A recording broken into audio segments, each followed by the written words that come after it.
All right. Good morning or good afternoon, depending on where you are tuning in from. My name is Dr. Grace Nepomuceno. I am a chemist with the Air Force Civil Engineer Center, and I am also the Air Force Principal Representative to the EDQW.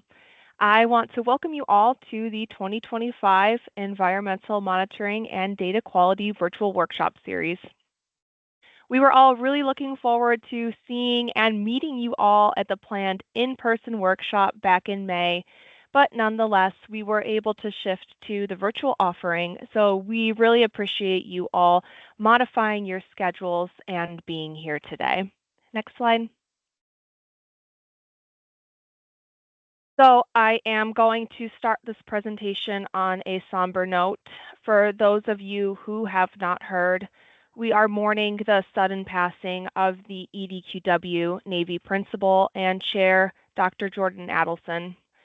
Jordan was a brilliant scientist and just an all-around amazing person to work with and just to know.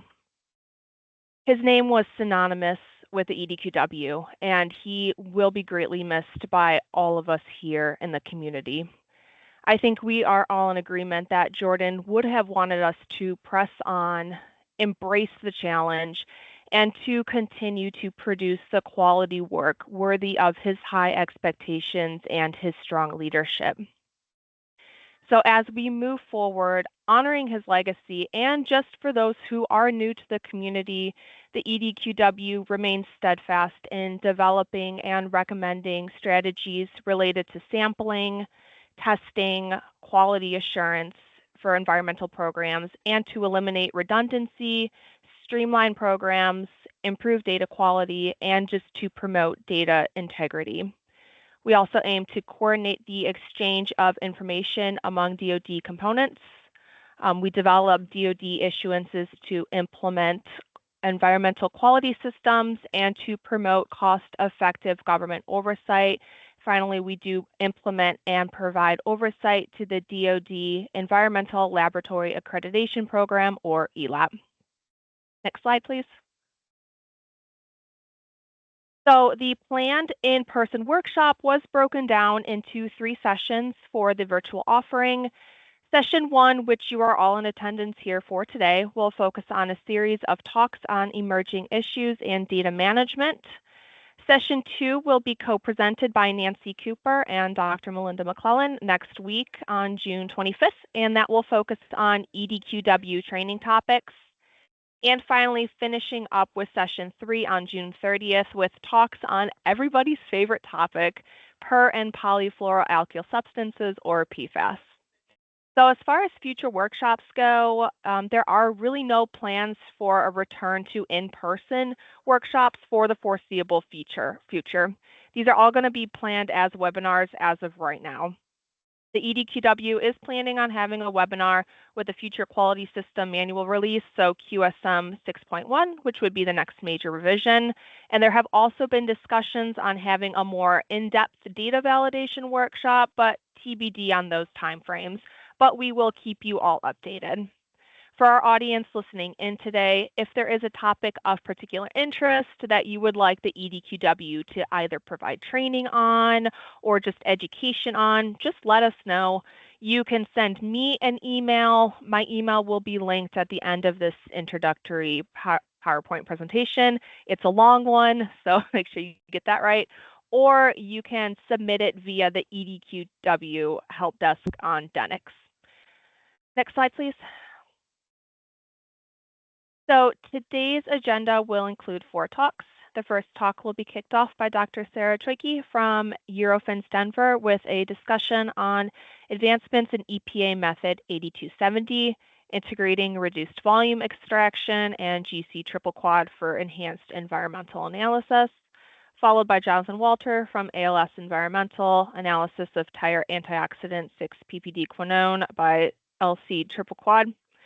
We will take a short 15-minute break before the second half of the talks by Russell Schindler from SampleServe Incorporated, Digital Advancements on Environmental Data Quality, Validation, Sampling, and Remote Field Auditing, and finally rounding out with Amy Martin from Environmental Standards, Critical Thinking and Data Validation, How Small Errors Can Have Big Impacts.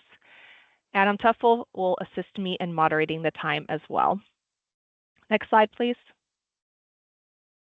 So just some really quick housekeeping and administrative type announcements. Cameras and microphones for all attendees have been disabled. If you do have any content related questions, please submit those via the chat function. And with that, if you are having any technical issues, you can send those requests via the chat function as well to any of the meeting organizers or moderators, and someone will be able to assist you with that. And finally, these webinars will be recorded and uploaded to the EDQW Denix page once that will be available. Next slide. So we really appreciate y'all's patience with the transition to a virtual platform. I want to thank all of those who were involved in that process. And I wanted to thank you all for participating in the 2025 EMDQ webinar. With that, I will pass the presentation back over to Adam to introduce our speakers. Dr. Sarah Choike is a technical director at Eurofins Environmental Testing in Arvada, Colorado. She has 15 years of experience analyzing emerging contaminants in the environment with expertise in analytical chemistry, sample preparation, and mass spectrometry. She received her PhD from Duke University and BS in chemistry from Haverford College. Grace? Or I'm sorry, Sarah? Hi, thank you so much for having me. I do appreciate that this was moved to an online platform so that we could all have some time together to learn about new technology. So I do want to take a brief note. I met Jordan 2 years ago. He was a huge advocate for the laboratory science and new technology, and he was great to talk to. So in the memory of Jordan and the spirit of sharing information and pushing technology forward, I'm really excited to be talking to you about advancements in 8270. I think a lot of you may know me already. In the PFAS realm, I do a lot of PFAS, but I also do other things, and I'm always excited to talk about the other things. I want to give some credit to Julian Martinez, who works out of our Houston laboratory. He has been the main driver of this technology across the Eurofins network, and I just want to give him a shout out before I get started and forget to acknowledge his work here. One more thing about me, I started my career in consulting, and I had a number of federal projects and worked at a number of Army airfields and Air Force bases, collecting 1 liter bottles, MSD, for weeks and weeks of my life. And so I am additionally excited to be talking about a reduced volume extraction for those of you who have field teams in the field who are still collecting either 1 liter bottles or 250 ml bottles, sitting at those wells, watching them dry out. This is going to really help both field teams and laboratory teams. So with that, I will begin in a second. There we go. So a lot of my position now is looking for emerging technology that can lead to operational technology. So in the laboratory, we need to explore new technology, demonstrate that it has applicability in the laboratory or in the field or for our clients, and then we can make it a routine analysis.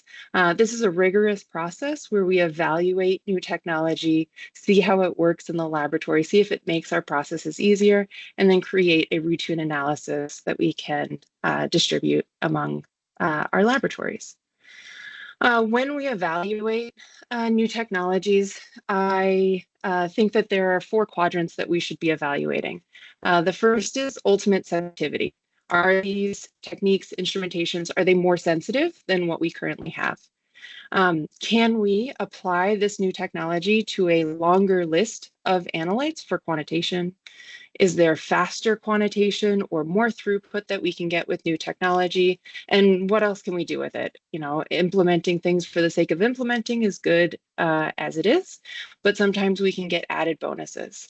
And the main driver for innovation is improving data quality. I think it's listed in the name here. But we're always trying to find processes in the laboratory that make our lives easier while improving data quality. And I think over the next couple slides, I will show you how we are doing that with something like 8270. Now, I have the philosophy that you got to be innovating all the time or you're going to get left behind. New technology provides many pros, including better sensitivity, more selectivity for various analytes, and we can be more efficient. There's also cost savings. There's cost to innovation, but there's also cost savings. With better technology that's more sensitive and more selective, we can reduce sample volume, which reduces consumables in the lab. We use less solvent, including methylene chloride, which I'll talk about in a second. And it's easier to ship and store samples. Now, I have been spending a lot of time with a 13-year-old recently, and change is scary. She says this all the time. Change is scary. I get it. Another con is that some of these technologies are written into NIPD's permits, and they're mandated. So we can't just change technology as technology is available. We need to wait, and sometimes regulations are slow to adapt.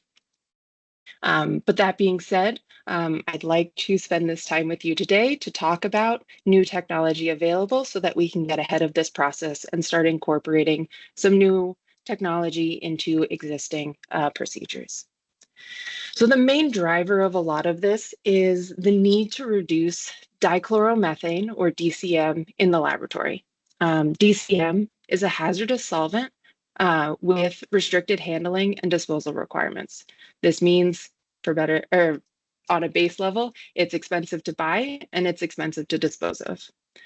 The EPA in 2024 started putting pressure on users of methylene chloride to reduce use for various purposes.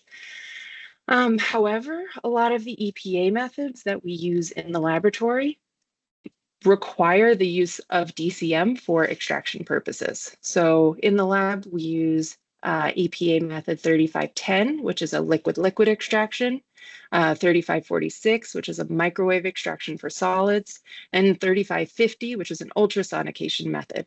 All of these use DCM for EPA methods 8081, 82, 8141, and 8270. And we use a lot of it. Laboratories, all laboratories are facing increased demand for more sustainable practices and safer alternatives. And so one of the easy ways that we can reduce risk and exposure in the laboratory is to reduce the use of methylene chloride. And we can do this with new technology. So specifically, we are implementing the use of gas chromatography, mass spectrometry. This is also called gas chromatography, GC, tandem mass spectrometry, or triple quad mass spec, or just QQQ. I will be using the term GC triple quad through this presentation, but I wanted to give you all the flavors that you may hear. So GC triple quad technology meets QA/QC procedures, protocols, and MDL and LOQ requirements while aligning with the EPA's DCM rule and sustainability goals of our company. Not only that, it adds sensitivity, or it increases the sensitivity and selectivity of the test. So it gives us higher quality and better data. Like I said, the main driver for this is to reduce the use of DCM in the laboratory.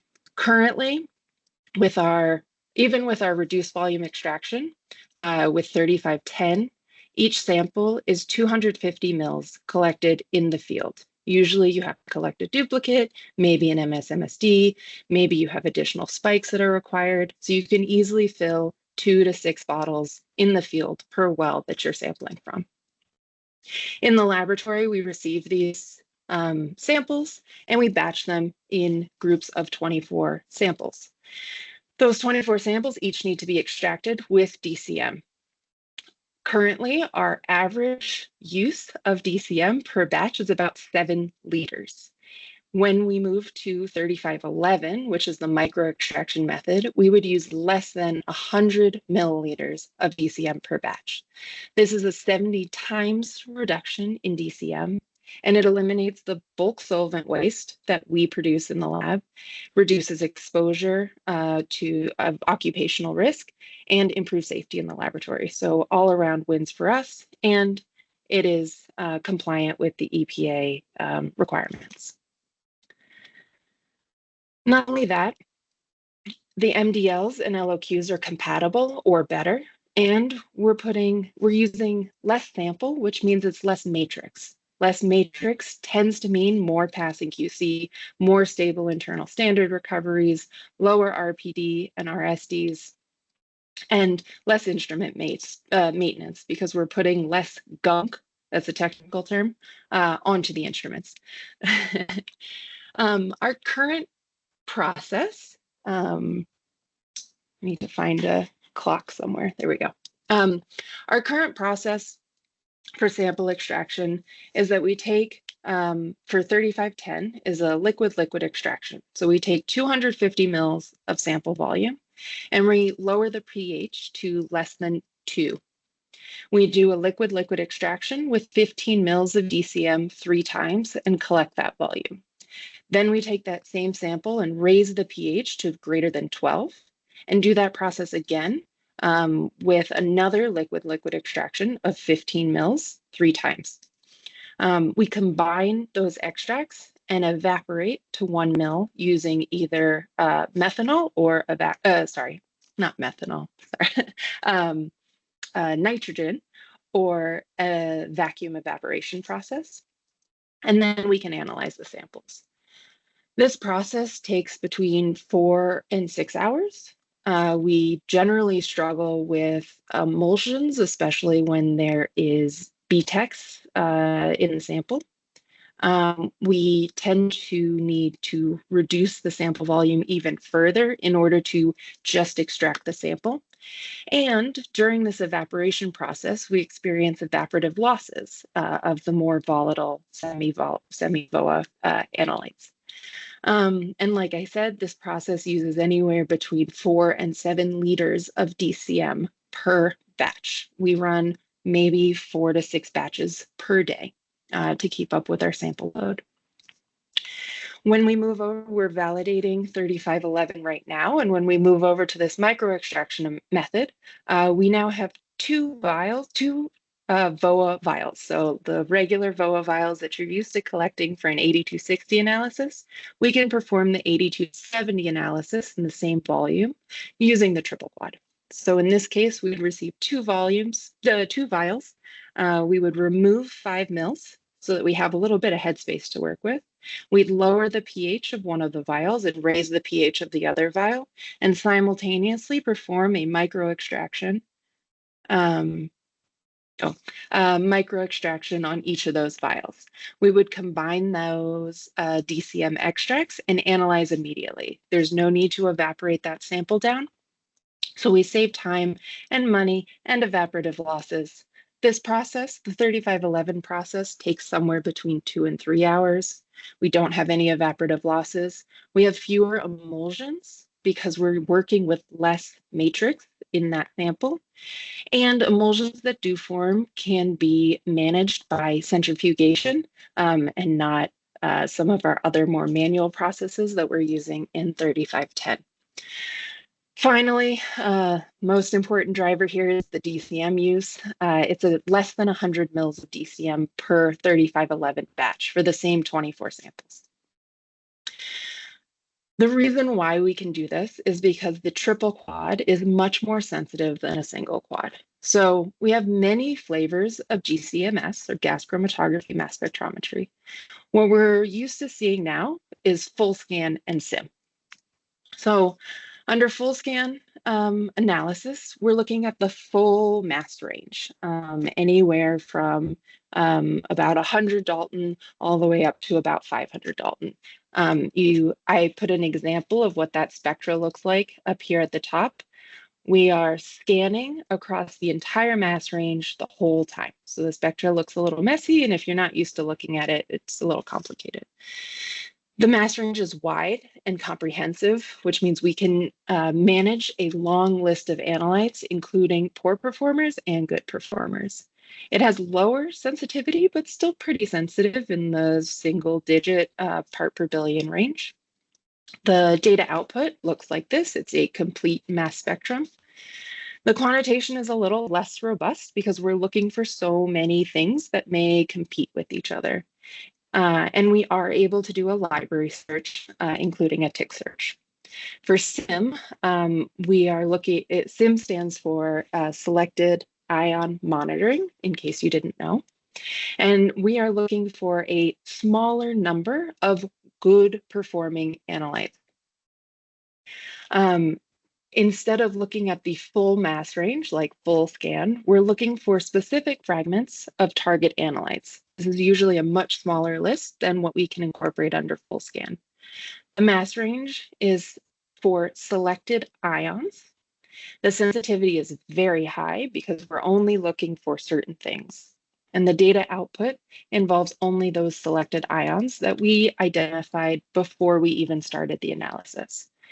The quantitation is more robust than full scan because we are looking for more, we are being more selective in what we're looking for, but we're unable to do a library search because we're only looking for what we're looking for. We have a little bit of tunnel vision on this one. The newest flavor of GCMS is this triple quad, or QQQ.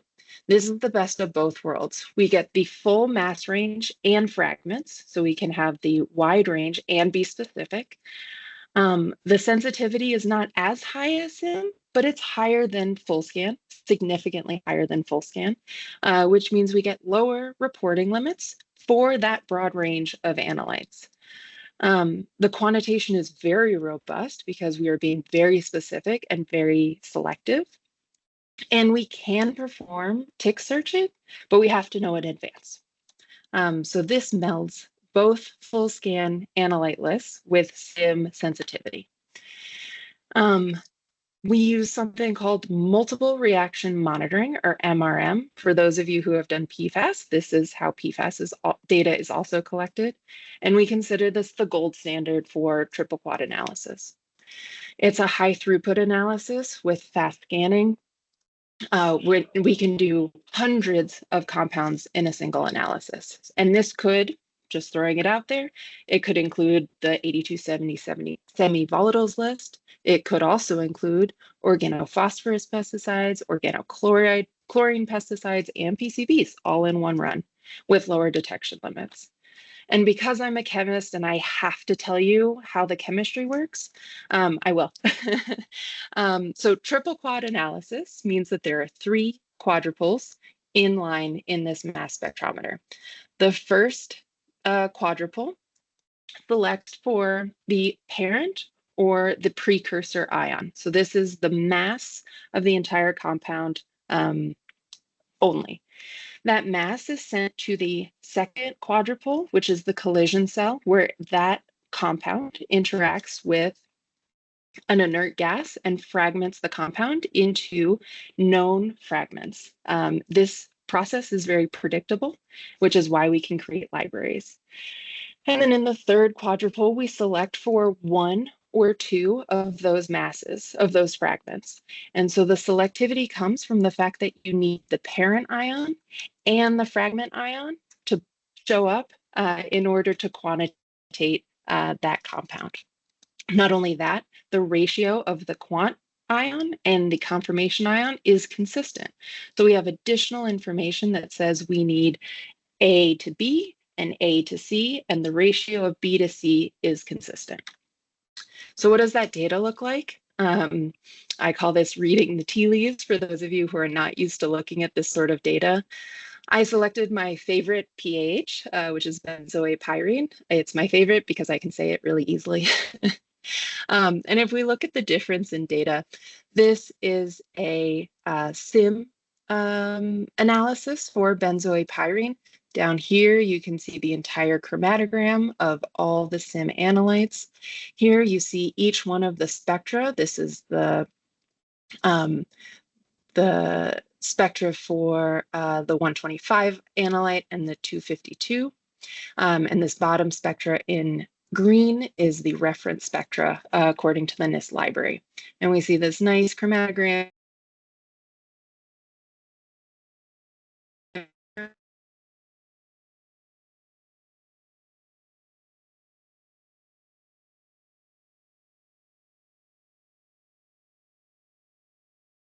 triple quad analysis only looks for what you need. So in this case, we're looking for just the mass transition of 250 to 48. That got cut off a little bit. And this one down here is the mass transition of 252 to 250. And this ratio of the quantitation transition and the conformation transition is always going to be consistent. So you go from a reference spectra match to a very selective data acquisition and confirming ion ratios.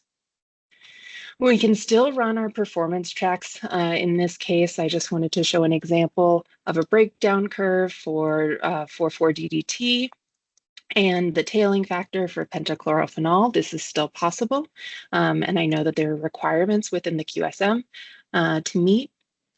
Calibration curves are extremely stable and much tighter.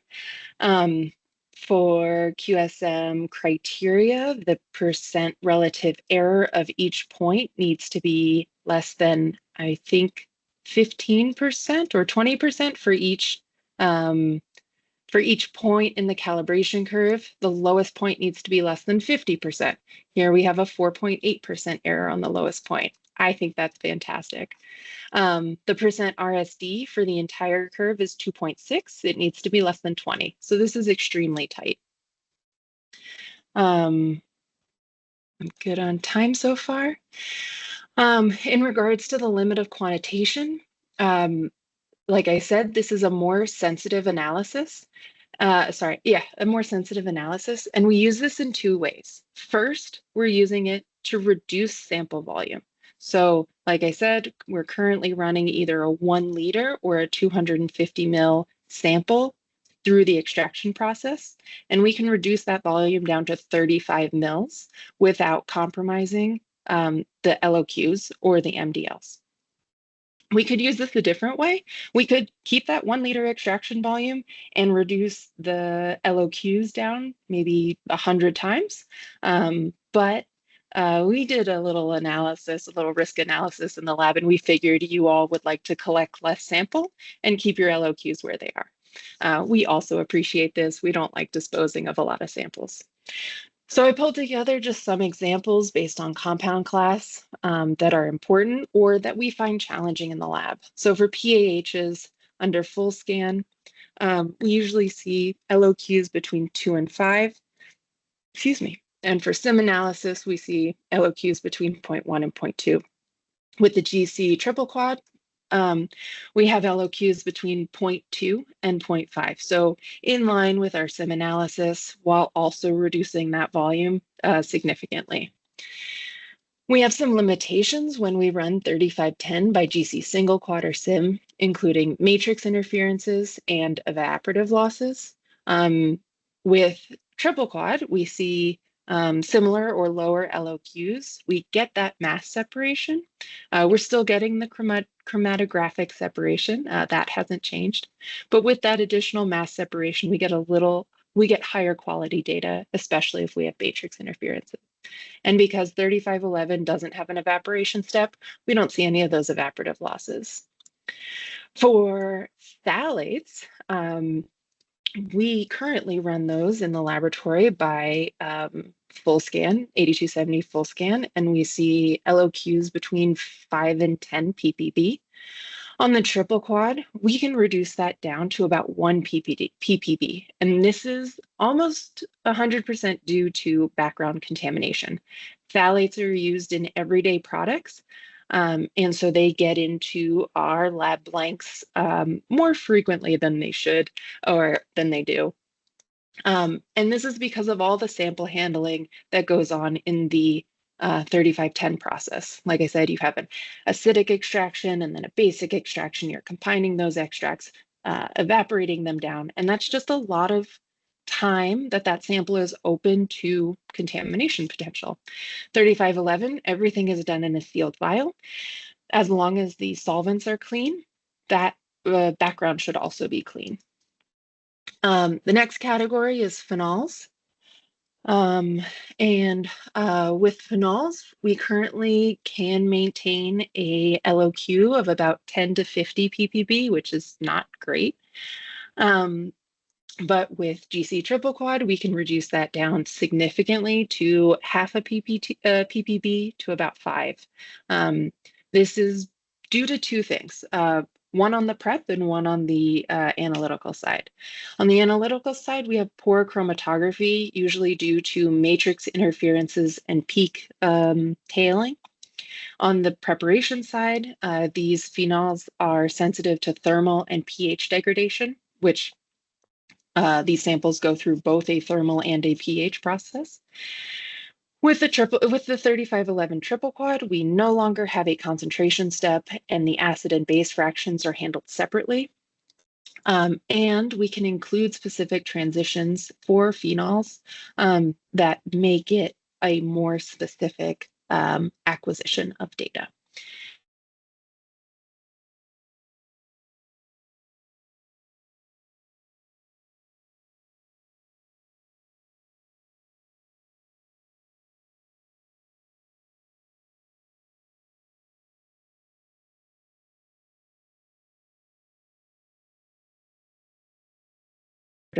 Losses. With triple quad, we have lower LOQs and optimized detections. So I hope you can see how we can gain some benefits by using triple quad analysis.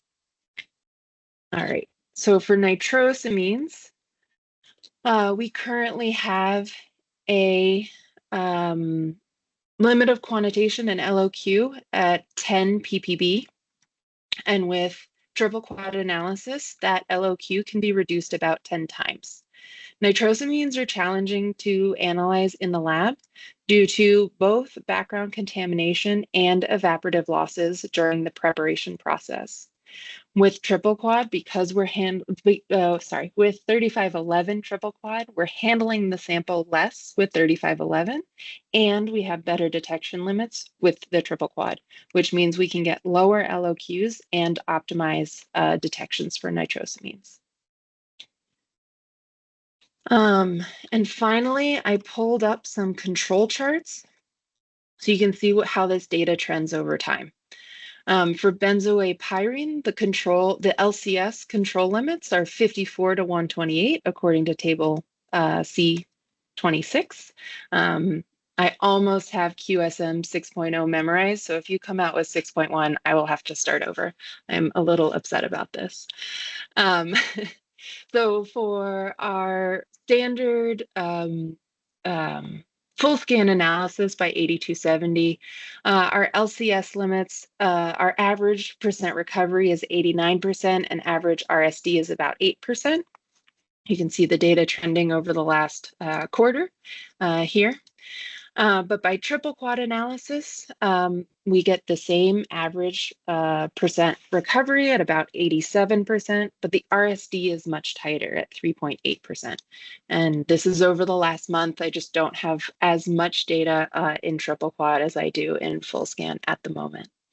I think where this method really shines is in our MS-MSDs. The control limits remain the same. We're still using table C26. But with MS-MSD, we have matrix impacts. And so what we usually see is a little wonkier recoveries. I picked a good compound for this. Benzoate-pyrene is a good performing analyte. So the percent R is still 86% on average for, the average or the mean percent recovery is 86%, and the percent RSD is about 4, which is good. Really great data. The MS-MSD for the triple quad analysis is really tight with a mean percent recovery of 101% and a relative standard deviation of 3.3%, which I was very surprised to see. And I will just warn you that the axes on these control charts are different. So that is the review of how these results look, but there's more. With better resolution and lower reporting limits, we can incorporate more analytes into our 8270 list. And this includes EPA methods 8011, 8081, 8082, 8141, 8151, anything that's amenable to a 3511 extraction and GC triple quad, basically. And the reason we want to do this is these GC methods that I listed here, they are GC only methods. So we only have retention time to help us identify what these analytes are. And usually because of this, we see a lot of matrix interference, which requires us to perform cleanup methods or reduce volume extractions and raise the reporting limits or LOQs in order to just detect some baseline compounds. So we can incorporate these sorts of analytes into this GC triple quad analysis. Here I just provided two examples. Diendrin here on the left shows up very nicely by GC triple quad with this peak here is at 0.5 ppb. It is the lowest point of the calibration range, and it shows up very well, very nicely, very clear. This spectra on the right side of the screen is actually Aerochlor 1016. The PCB analysis is a little bit different. It's almost similar. It is similar to a congener analysis, where each one, we're not looking for a fingerprint, but we're looking at individual peaks that we can fingerprint to identify Aerochlor mixtures. We are working on how to do this efficiently, but it's good to know that we can do it at all. So what's changed? Good things. First of all, less sample volume collected. When I was in the field, let's call it 15 years ago, I was collecting 1 liter bottles. I was thrilled when I came to this lab and we were collecting 250 ml containers. I thought that was fantastic, and the field staff would be so happy to see that. But to go down from 250 mils to a 40 or a 60 mil vial is even better. So if you're at the well, you're only collecting vol vials. I think that's great. This means less shipping, less packing, fewer broken containers, which only improves efficiency, less shipping costs, etc. On the laboratory side, we'll see less matrix interference.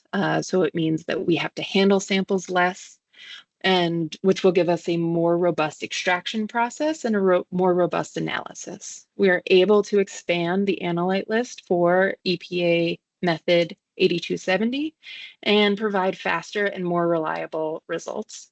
And not only all of that, but it's compliant with the DCM rule, the EPA DCM rule. We consider that an epic win. Thank you. So I'm sure there are questions. So I wanted to get ahead of a couple of these. So what came to my mind when I was reviewing this data is, will my results change? What will my report look like? How do we validate this? And you are making so many changes. What is next? So just to get ahead of some of these, since I still have a little bit of time, will my results change? The answer is yes and no. Because we are reducing the volume extracted, we are reducing the likelihood or the need for a reduced volume extraction due to matrix. So it is possible that you will start seeing low-level detections because we don't have to dilute your sample anymore. I would consider that a win, but it also means you may have detections that you've never seen before. What will my report look like? I showed you some examples of what the data will look like. Again, I come from the PFAS world, so for those of you who are used to looking at PFAS data, the triple quad data will look very similar to that. So you'll see a quantitative ion and a qualitative ion.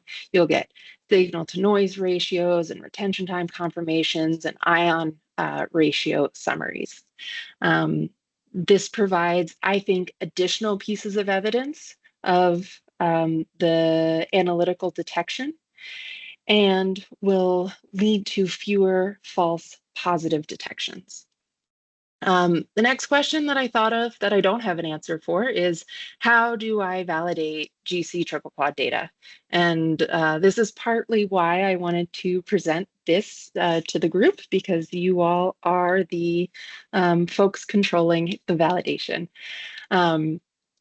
GC triple quad is included under method 8270E, and so it is an allowable technology. It is not included under 8270D. For those of you who are still running older methods, GC triple quad is not part of D, but it is part of E. And then what's next? I sort of alluded to this in the last slide, but longer analyte list, more efficiency. I don't think we'll go down to smaller volumes than 35 mils, but there's always newer technology on the horizon. We're always looking for automated solutions in order to make our lives easier and reduce exposure to solvents in the laboratory. So with that, I think I have a couple minutes to spare, and I'd like to thank you for your attention and take any questions that you have. Excellent. Thank you so much, Sarah. We do have a handful of questions in the chat if you want to Great. address those. I figured. Okay.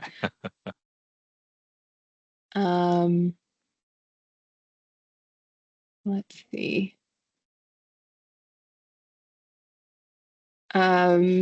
Let's see. Many ABs accredit for EPA methods only. GC-MSMS are in-house methods. And I will say again, 8270E does include GC-MSMS as an option for technology, and we are seeking accreditation for that method right now at the Denver lab. I know our Houston lab is not a DoD accredited lab, but they already have certification under their NELAP cert. With using the GC triple quad, will ticks no longer be an offering for semi-volatiles? This is an interesting question. Ticks are available, but it needs a different sort of acquisition method. So GC triple quad would be selected for certain analyte lists, but if tick search is required, we can run both in triple quad method, triple quad acquisition mode and full scan acquisition mode, and stitch those two data files together so that you can get the triple quad sensitivity with the tick searching. It will be an additional, potentially additional analysis, but we're working on how to optimize that right now. The next question is, what is the time frame for certification? Great. Like I said, the Denver lab, we actually had our A2LA audit, or sorry, we had our ORLAP audit last week. I lied, my bad. A lot of audits going on. The timeframe for certification, we are submitting for certification now, and we are looking for people who are interested in moving to this as soon as possible. Like I said, data will probably be reported faster. And require fewer reruns. What is the cost of the instrumentation? This is a great question. I'm not going to lie, instrumentation is always expensive, especially newer instrumentation. Where we'll see cost benefits is not only on the sampling side, on the shipping and time spent in the field, but also in the laboratory with our consumable costs. And it is extremely likely that at some point, laboratories will no longer offer 3510 as an option. If they do offer it, we will push the costs of DCM use and disposal onto the consumer or the customer, because it will be prohibitively expensive for us at some point. Like I said, again, with the EPA DCM requirements, we are trying in as many ways as possible to reduce DCM use, reduce exposure to DCM in the lab, and create a safe working environment for our analysts here.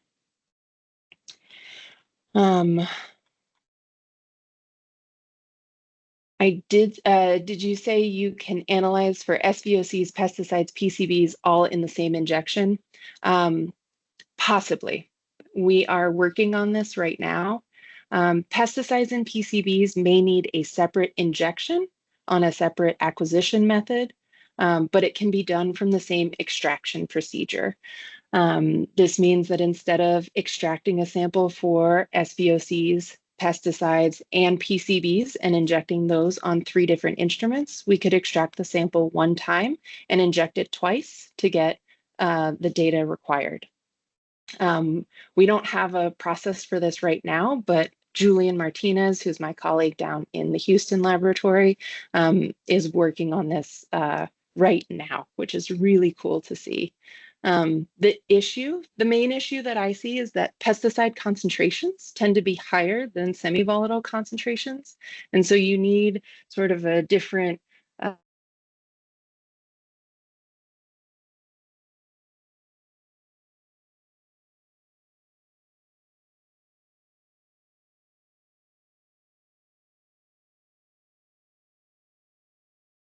with MRM.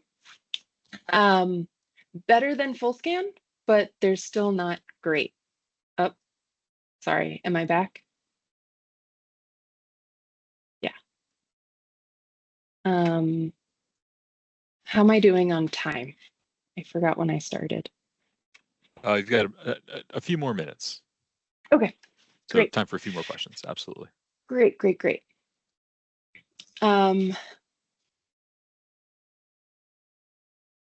So what are the potential impacts on sample representativeness with smaller sample size? Are there recommendations to account for this? I think all of your standard field procedures still are important here. So you want to make sure your well's equilibrated, it's well purged, and it's acting appropriately. Because the stability of your well will impact the quality of your data. We can only work with the sample that we receive. We cannot make a representative sample if the well was not properly purged. The potential impacts on sample representativeness. So I think this question is more geared towards what is the limit of sensitivity here, or limit of quantitation, or method detection limits. And as I showed in some of the slides, the MDLs are in line with SIM analysis. So they are lower than full scan, meaning that even with a smaller sample size, we're still able to see lower concentrations. And so in terms of sample representativeness, that's really on the collection side of things. And as long as that well is stable and collected properly, there shouldn't be an issue with LOQ and reporting limits. And like I mentioned earlier, you may see more detections at lower levels because we no longer need to perform dilutions or reduce volume extractions based on matrix.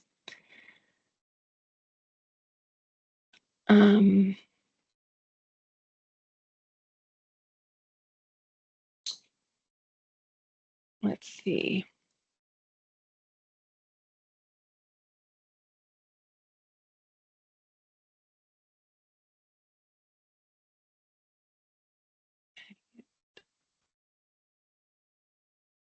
For pesticides, how do you get to low detection limits if the sample volume was reduced?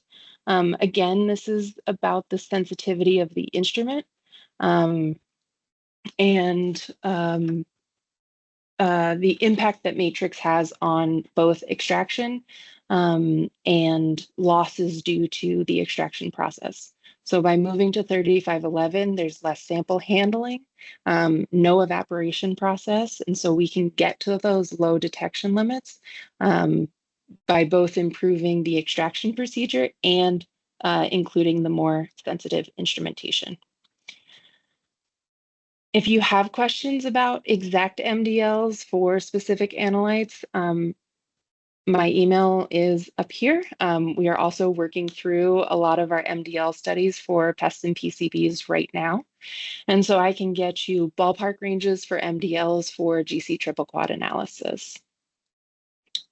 And I think that's it. Did I miss any? Marty asked if there's a data validation module in the works for DoD. I'm not quite sure. Probably not right now for triple quad. Yeah. Oh, I saw that. And the way that I see this is that the full scan B table would apply to triple quad data because that is the list of analytes that we're working with. The SIM method is for well-behaving analytes, as I mentioned before.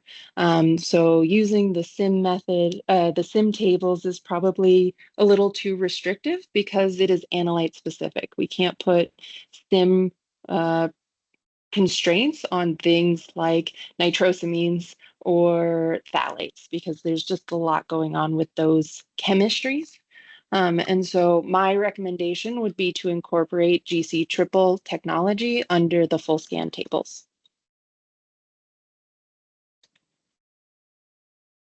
Excellent. Thank you, Sarah. Yeah. I think we've got time for one more question, and then we'll move on to the next presentation. Sure.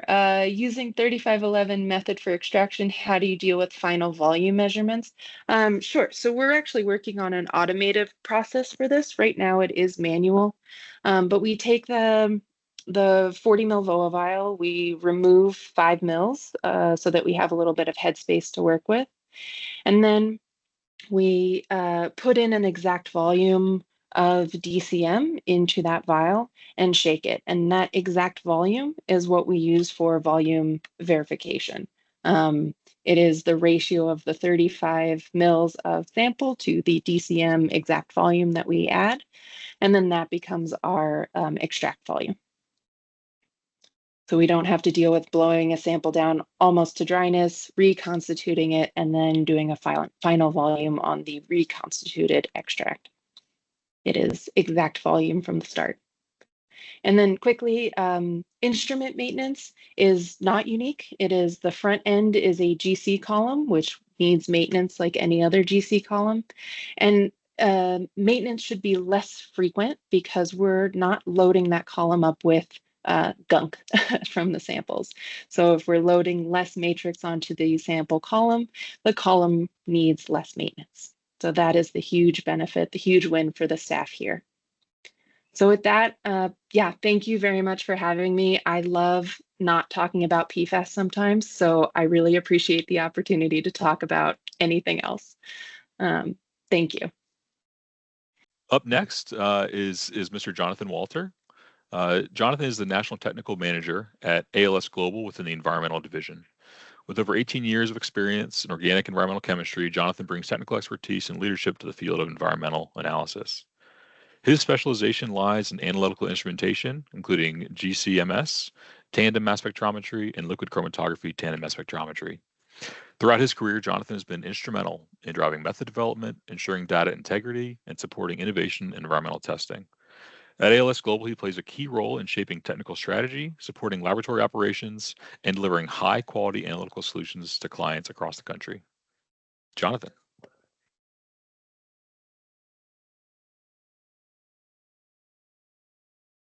Hello, everyone. I'm just going to say hi here, and then based on the fact that we've been freezing up, I'm going to turn the camera off. So today we're going to be addressing 6-ppd quinone. It's an emerging contaminant that has been identified in the United States, especially in the Pacific Northwest. And so let's get started.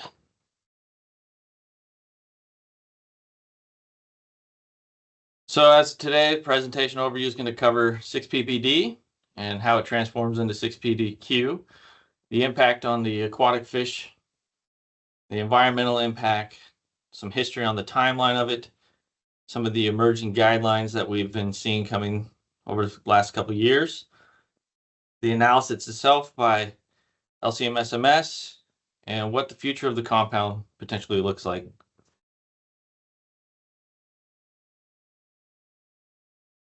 So what is 6-ppd? Well, it was derived back during the 1960s. It was a chemical compound that played a crucial role in tire durability.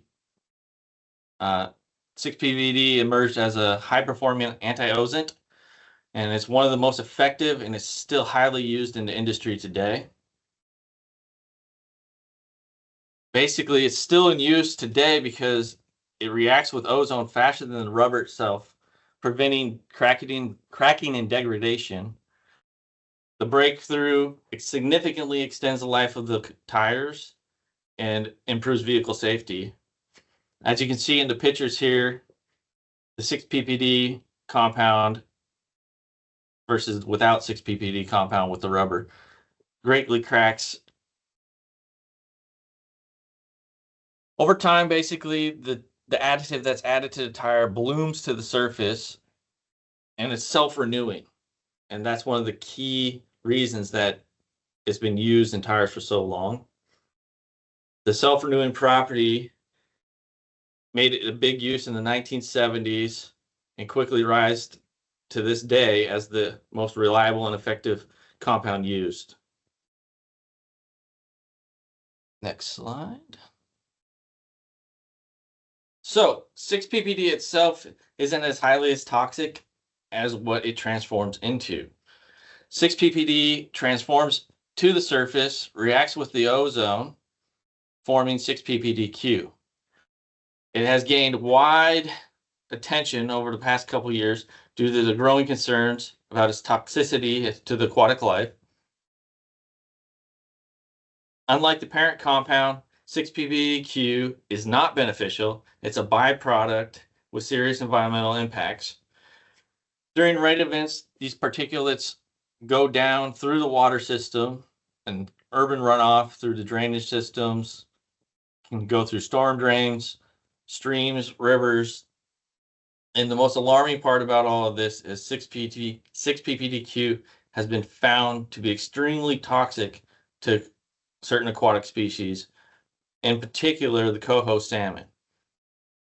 These can die off within hours of exposure to even small concentrations.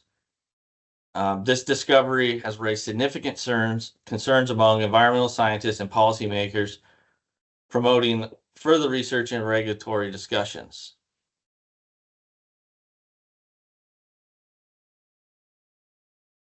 Coho salmon play a major role in the Pacific Northwest and parts of Asia.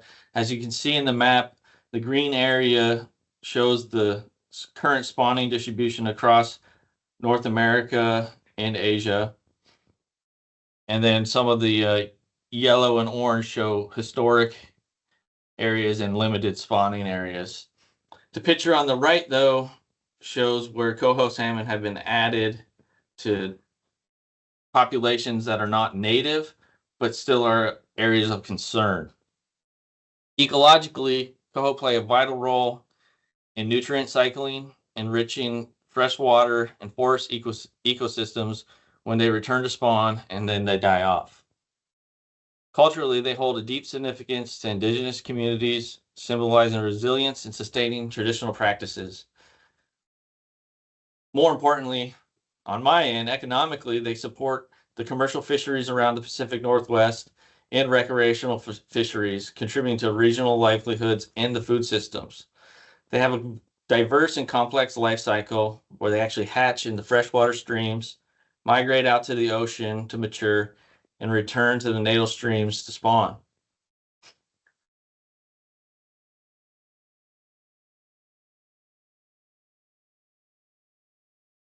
So, what is URMS? It is the urban runoff mortality syndrome. It's the condition that was basically found during the study, and it causes mass die-offs of the adult coho salmon shortly after they return to the urban streams to spawn. One of the significant things that was noticed in early research was the symptoms of being disoriented, gasping at the surface, and then dying off.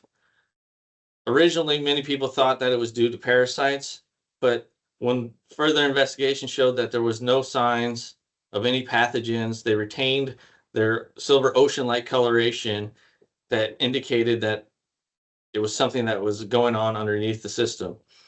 The high mortality rate has been found within these. Up to 90% of the salmon have been seen dying off in the Pacific Northwest when returning to these streams.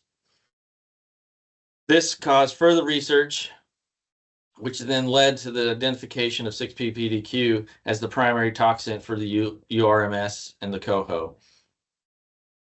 Though URMS was identified as the condition that was killing coho, it has been found that there is toxic potential risk for other fish as well, which I can show you in the next slide.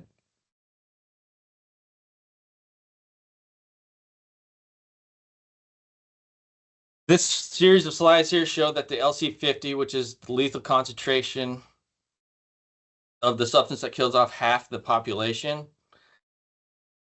And you can see here that there's low level detections here. We're talking parts per trillion for the coho here. Studies have shown that concentrations as low as 0.04 micrograms per liter can kill 50% of the coho within 24 hours. Other salmonelloids like white char and brook trout have higher sensitivity, but the LCS50 is much higher on the magnitude of 0.5. So this data shows that even though coho are the main concern, that there's potential across the United States for these being lethal to other fish as well.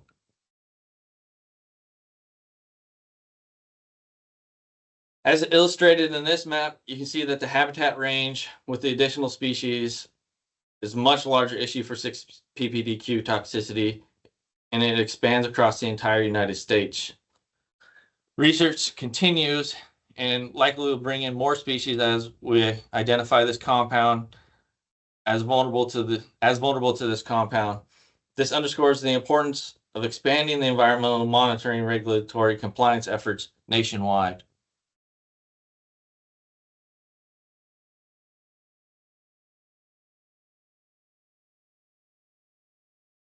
Impact across all urban areas has been seen, and passengers and trucks shed off significant amounts of rubber tire annually, contributing to the environmental presence of 6-PPDD. It's a byproduct of 6-PPD-quinone. The byproduct can actually have anywhere from 500 grams to 10,000 grams per tire, with 500 being the typical car and 10,000 up being per truck.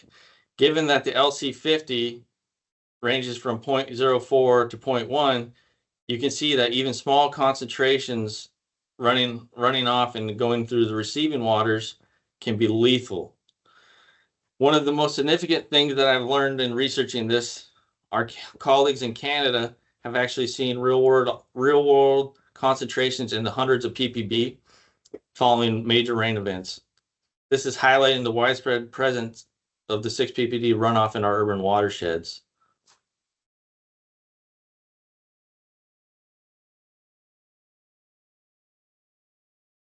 So, what's the timeline of 6-PPD? Well, in the early 2000s, and I've seen some research going back to that, this was seen back in the 1980s even, that mass diets of coho salmon were observed in the Pacific Northwest, and that's where the term URMS documented first came in. In December 2020, the University of Washington discovered through research that it was actually the 6-PPD-quinone that caused the salmon mortality death rate. In June of 2021, ALS began to offer 6-PPD and was accredited shortly after. Throughout that time period, the awareness and research that have gone into 6-PPD has exploded. And in January 2024, the US EPA published its first actual guideline method for 1634 by LC-MSMS. In June 2024, EPA published actual screening values for 6-PPD and 6-PPDQ. In September of 2024, Washington State was one of the first to actually adopt aquatic screening levels, and then followed shortly after by British Columbia.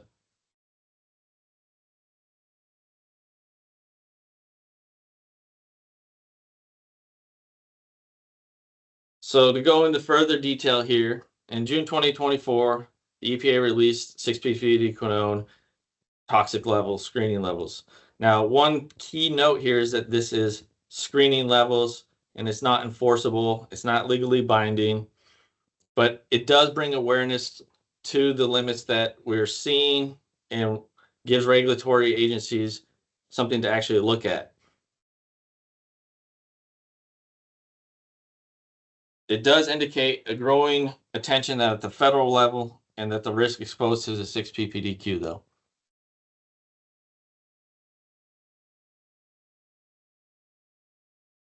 On August 12, 2024, Washington State officially updated its aquatic toxic level criteria for 6-ppdq.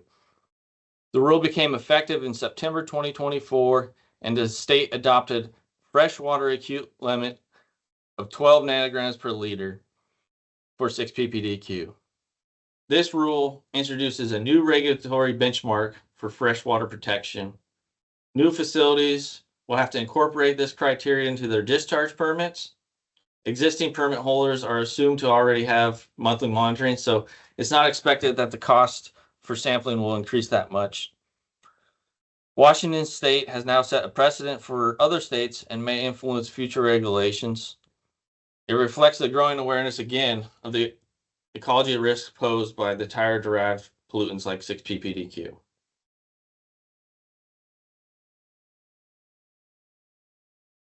So, some frequently asked questions that we've received for method 1634. I'd like to just highlight a few things here. The method is designed for water. Currently, there is nothing established in 1634 for solids. Sampling is in amber glass bottles.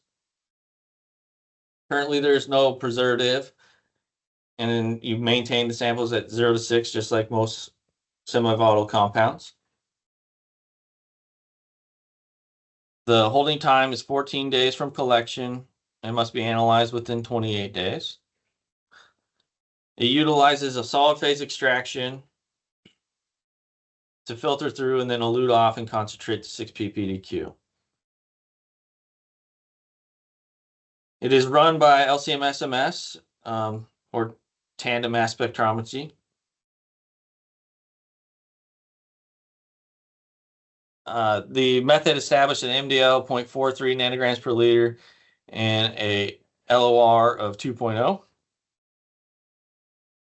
It is still a draft method, and it has interim acceptance criteria of 70 to 130 and RSD of less than 20.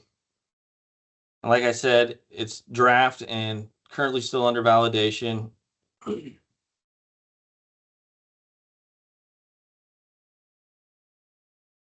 Most people know what LC-MSMS is due to the fact that regulatory requirements around PFAS. Here at ALS, we have multiple LC-MSMSs, and we've been doing PFAS testing since early 2010. And so the equipment for us was already on site, and so when we decided to bring this online, it was not that difficult, and it provides the sensitivity needed to detect the 6-ppd. And as you can see in the upcoming slide, we're developing even lower criteria than what's actually required by the states. This slide outlines the reporting limits and sampling protocols for 6-ppd and 6-ppd quinone. Both compounds are analyzed by the LC-MS and can be detected over multiple levels. Our routine level is 1 ppt. Our Canadian counterparts have developed a 0.2 ppt detection, and further development is going on right now for trace level detections. And 6-ppd, the precursor, is also being under development in our Canadian lab as well. One of the critical things to note for 6-ppd, and I'll show more on this in the next slide, is that it breaks down quickly and that a preservation is critical if you're wanting to detect this compound.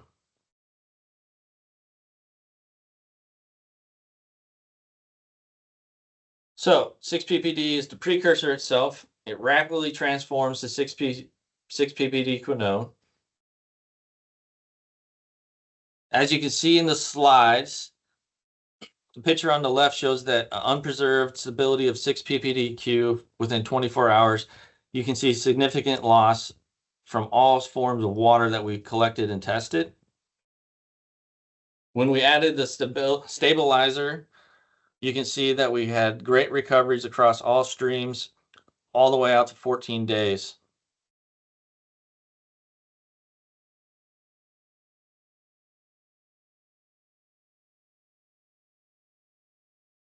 While 6 ppd remains the current focus, there are other tire additives such as 7 ppd, CPPPD, DTPPD, and many of these are unknown what they might degrade into, and further research is still needed.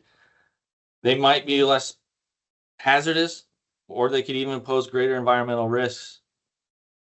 There's limited data on the bioaccumulation and the chronic effects of 6 ppd to humans and mammals, and further research is ongoing on that. Most testing is currently focused on the waters, but I know that soils and biological tissues have been asked about at all of our sites that currently offer the method. And recently, an analytical method was developed with a grant within Washington to test 6 ppdq in solids.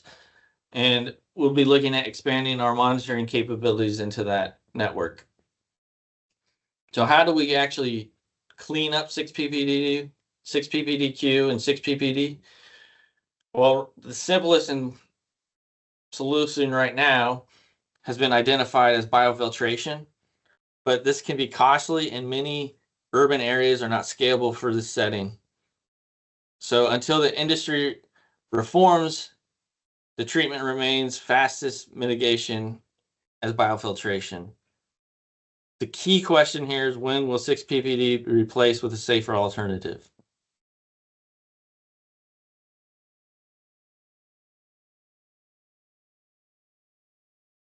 Some key takeaways that I'd like to point out are that the urban runoff causes mass die-off in coho salmon with mortality rates greater than 90%. The question will be, as further research is done, how will this affect other species across the United States and other countries? The long-term solution and the key strategy will be to replace 6 ppd with a safer alternative.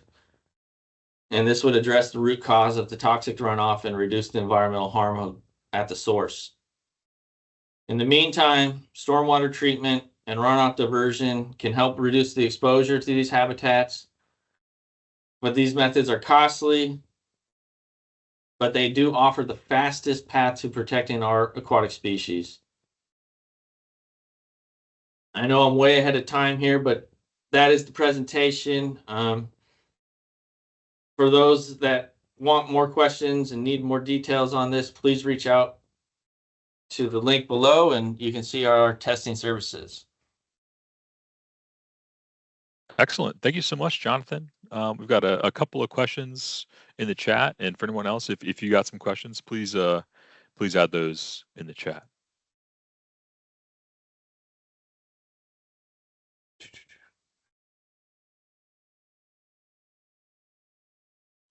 So I kind of covered on the treatment approaches currently. Biofiltration has been the largest thing that I've read about and seen. There have been some trap proposals that I've seen, and monitoring wells have been being established. But the biggest question will be, how can we get it out of tires? And I have not seen a great solution to that yet. Human toxicity, that's something that has not been studied that far yet that I'm aware of.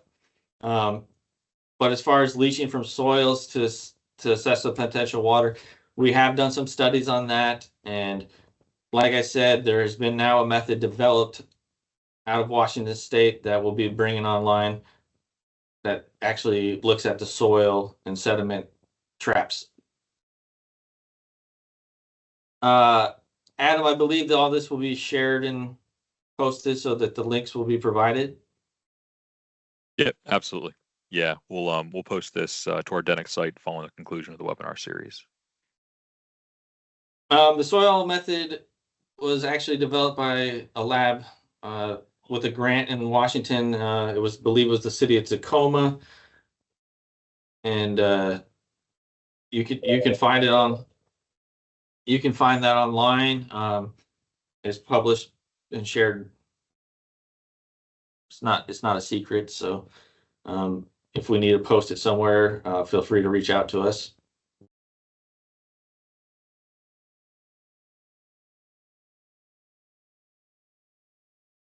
Yes, there is a difference on tire life and actually salt on roads. It really comes down to the abrasion of the tire. So as you see tires sitting on the side of the road leaching, but during the salt days and salt winters and everything, you get more abrasion with your tires, and so more tire particles are actually coming off. And the biggest thing I would say to that is the largest die-offs have actually been seen specifically in Washington State when it's been a dry season followed by a rain runoff in the major metropolitan areas.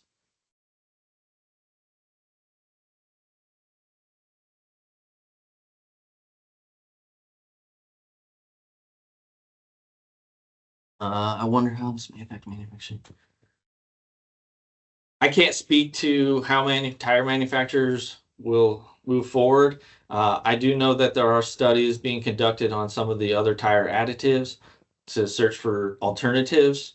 But with 6-PPD being the most widely used worldwide, I do not see the tire industry making quick changes without legally enforceable limits and holding people accountable for their discharge runoff.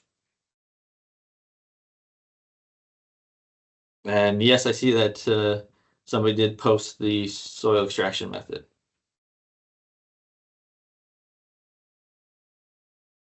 Well, excellent. Thank you so much, Jonathan, for your time and expertise. If you have any more questions for Jonathan, don't hesitate to either email them to us so we can distribute them to him, or email him directly via his contact information there. All right, everyone. Well, welcome back. We're going to go ahead and get started with our next presentation from Mr. Russell Schindler. Russell Schindler is a professional geologist with 37 years of experience and a graduate from Western Michigan University. He holds 5 U.S. patents in environmental remediation and 2 patents in environmental data management, specifically in chain of custody. He has also previously served on the National Environmental Field Activities Program, or NEFAP, Executive Committee. Russell? Great, thank you very much. Let me share my screen here. And can you see that?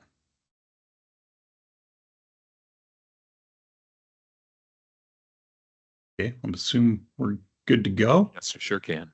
Okay, great. All right, so first of all, a little bit about SampleServe. We actually started as a sampling as a service company back in 2001. State of Michigan had changed some rules on how to be able to collect environmental samples. They went to the low flow sampling method. I recognized an opportunity. It was a complicated method, required specialized equipment, a lot of data involved, and people were kind of confused on how it all worked. So I started a company, SampleServe, as a sampling as a service company. Well, as we went forward, because I mentioned there was a lot of data, we started creating software, and it was primarily to make our own operations more efficient. It kind of helped us fill out sample bottle labels, and it would start filling out the chain of custody for us. So it was all just for our internal purposes. But about 2011, people started asking, as I would go out and try and sell them on our sampling services, they're like, and I would point out our software and go, hey, you can actually use, you get the benefit of our software in terms of planning and being able to generate some graphics and stuff off of the data that we had. And they started asking if they could actually use our software. And they're like, well, hey, we like to do our own sampling. Is there any way we can just use your software? And my first response was no. I'm like, I'm not a software company. I'm a geologist. I'm not a software company. We sample. Well, after I heard that a bunch of times, I was like, you know what? people like this software. I mean, maybe I should be a software company. So in 2018, I started raising money to kind of accelerate the development of the software. And then in 2022, I actually sold off the sampling side. So for 3 years now, we've been officially a software as a service company. We started that in 2018. We had our first mobile app in 2019. It's similar to what we've made a lot of improvements since then, but it's very similar to what I'm about to show you, with lots more features and functionality. And right now we've got large clients and labs that are using us all over the country. So I'm going to show you some of that.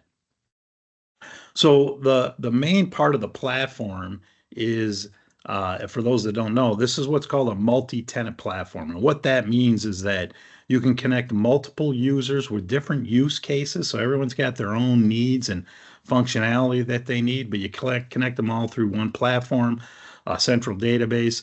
The first part of our platform, I'm going to cover all these and then I'll go into more depth on each one. The first part is where the project manager is going to go in there and set up their project. They're going to create the schedules. They're going to pick the lab that they want to work with, or labs if they have multiple labs. They're going to upload their locations where they're going to be sampling, what they're going to be sampling for. They get all that. They can even pick who's going to be doing the sampling and then when they want to do it. Once that's all set, they're going to hit the save button, and that's going to push that to the mobile field app. And the mobile field app is going to be able to take that scope of work. They got to download it onto the device, but once they've got that downloaded, they go offline and actually do all the work that they need to do for that day. The app also prints labels in the field, does your chain of custody for you, and I'll go into more detail on that. And then when they're ready to ship samples to the lab, they hit the little custody button, and it generates a digital chain of custody, which can also be turned into paper if needed. And then that data gets sent to the laboratory, and the lab uses a separate lab app that we've built that will actually receive those samples at the laboratory very quickly, efficiently, and without any typographical mistakes or penmanship issues. When the lab is done with the analysis, a week later or so, they're going to upload that data file back to the cloud, and then the users are able to generate all the graphical reports that they need, tables, graphs, maps, contours, all that stuff that they need. They can generate that very quickly and efficiently. So now we're going to take a little deeper dive into each one of those components that I just showed you.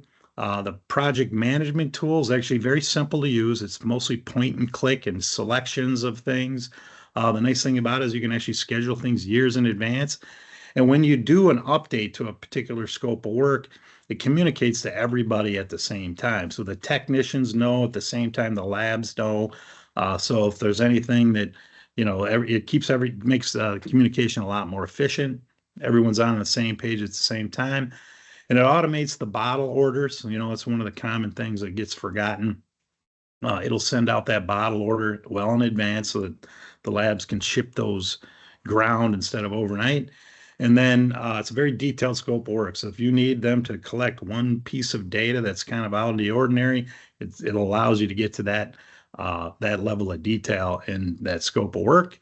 And then if you need to, you can actually print out paper forms and do this in parallel. Most people don't do this anymore, but in the beginning, people were a little nervous about going full digital. So we gave them a paper crutch that they could rely on until they became comfortable with the digital.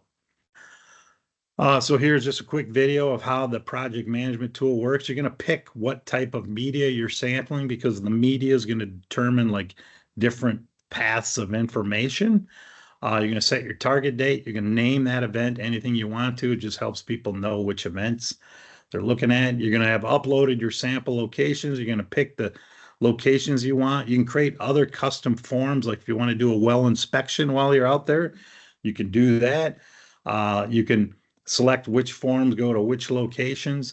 You're actually going to be able to pick your lab right there. The labs actually upload their own analytical menu, so you can pick which tests you want from their menu. Some labs want 2 bottles for a BOA, some want 3. That's all specified right there. And then which sample method you're looking at, you just pick those. Again, just real simple. which locations get which kinds of samples. You can also create alerts. This is for like great for like wastewater treatment plants, and I'll go into those a little bit more. People that have to have certain samples at a certain time. And there's also event level forms. Like if you want them to do a tailgate safety meeting, you can create those. And then when you have this reoccurring, like if you're doing quarterly sampling or monthly sampling, you can set up that reoccurrence. So it'll automatically populate every month or every day even for like drinking water and wastewater. You can actually print your labels ahead of time if you want to. We do recommend using mobile field printers instead of pre-printing, but some people want to start out using pre-printed forms or pre-printed labels. You're just going to use Avery labels. It's real simple. And then there's a nice little dashboard where you're going to be able to see all your projects and all your scheduled sampling events. You can see the last time it was sampled and the next time it's going to be sampled. And it gives you a little summary of the scope of work. You can see how many samples are in that scope of work. It helps you kind of schedule like how many people or how many days it may take to get that work done. But it's all right there and it's real easy to access. There's a whole bunch more that I, obviously don't have time to go deep into, but one of the big features that people love is the reoccurring schedule, especially like drinking water and wastewater treatment plants, where they have daily schedules on top of weekly schedules, on top of monthly schedules, on top of quarterly, biannual, and annual samples. So there's all kinds of weird scheduling that reoccurs. This way they can set up those events and then they set the reoccurrence and it just keeps track of it. It'll repopulate. It's very similar to how you schedule like a meeting. If you have got a meeting every Monday morning in your Google Calendar, your Teams, your Outlook calendar, you can set those reoccurrings. Very simple. And it copies the entire scope of work. So if you set it up properly with all the detail that you needed in the first event that you're copying, it'll recopy all that stuff. So makes it very efficient. It keeps everything on track. So we got all kinds of data security stuff. I'm not going to spend a lot of time on this because, as I mentioned in the beginning, I'm actually a geologist. We've got a CTO who knows this stuff way better than I do, but we meet most security measures out there. I'm not so sure that we're going to meet everything that the Department of Defense may require, but I know we can get there if needed. And then, so the nice thing, back to the project management tool, you're going to actually create that scope of work and you hit that save button. Now, when somebody's going to go out and do that work, they're going to log into the mobile device and they're going to see which events they're invited to. It's listed chronological, and it's the one they're going to be working on today is probably at the top. They're going to tap that and it's going to download that entire scope of work, all the pictures, everything that they need to do will be downloaded to that device, and then they can work offline. If you do have devices that are connected to the cloud, it's just going to do everything a lot faster. But while you're out in the field working, it's just going to push data back and forth continuously. But it is designed to work offline so you can go to those remote locations and not have to worry about being connected. And then all you have to do when you're done with that scope work is you're going to go back and, just reconnect to the cloud. You just got to have the app open and it will sync everything automatically. So it's very simple to make sure that you have your data pushed and pulled. It's both available on the Google Play Store and the Apple Store. So the nice thing about the app is that if you do have connectivity in the field, it allows more than, if you've got more than one technician working on a project, they can actually see what the other one's done if they're connected in the field. Obviously, if they're working offline, they're not going to see it. The other nice thing is that if you're using our mobile label printers, it's going to print that label in the field right at the time of sampling. So no more mixed up labels, putting the wrong label on the wrong bottle. It's going to print, if you need 5 bottles, it's going to print 5 labels. If you need 3, it's going to print 3 labels. So with all the bottle detail on the label, just like you would normally if you wrote it out. And then the ability to have custom forms, and you can take photographs. And now the photos you take are tied to that actual sample. So it really just kind of keeps all that information very neat and organized. Here's a quick video of the app in action. We recommend using a stylus, and we also recommend using tablets and not phones, and there's a couple of reasons there that I'll go into. The stylus, gloved hands on it. If you're sampling, right, you're going to have gloves on. Gloved hands don't work real well on a touchscreen, so we recommend stylus. And you'll see our labels are unique. There's actually 3 parts to the label. There's the main part with all the information. It's got a barcode on there. It's actually got your signature on there. And then there's 2 separate QR codes. Now, one of those QR codes is designed to go on the lid of the bottle. And that's, you'll see that in a little bit. The other QR code can actually be left at the sample location. Obviously, if you're doing soil sampling, that's not going to work. But so here's an example of doing asbestos sampling. They can actually leave that QR code at that location. You can come back later after the results have been posted, scan that QR code and actually upload the data. You'll be able to see that data. So it makes, if you got a drum, you want to know what's in the drum, it's been sampled. You don't have to look through a stack of papers to see what it is. You scan that QR code and it'll pull up the analysis of that drum. So then we can actually ship the field data. So you're done sampling.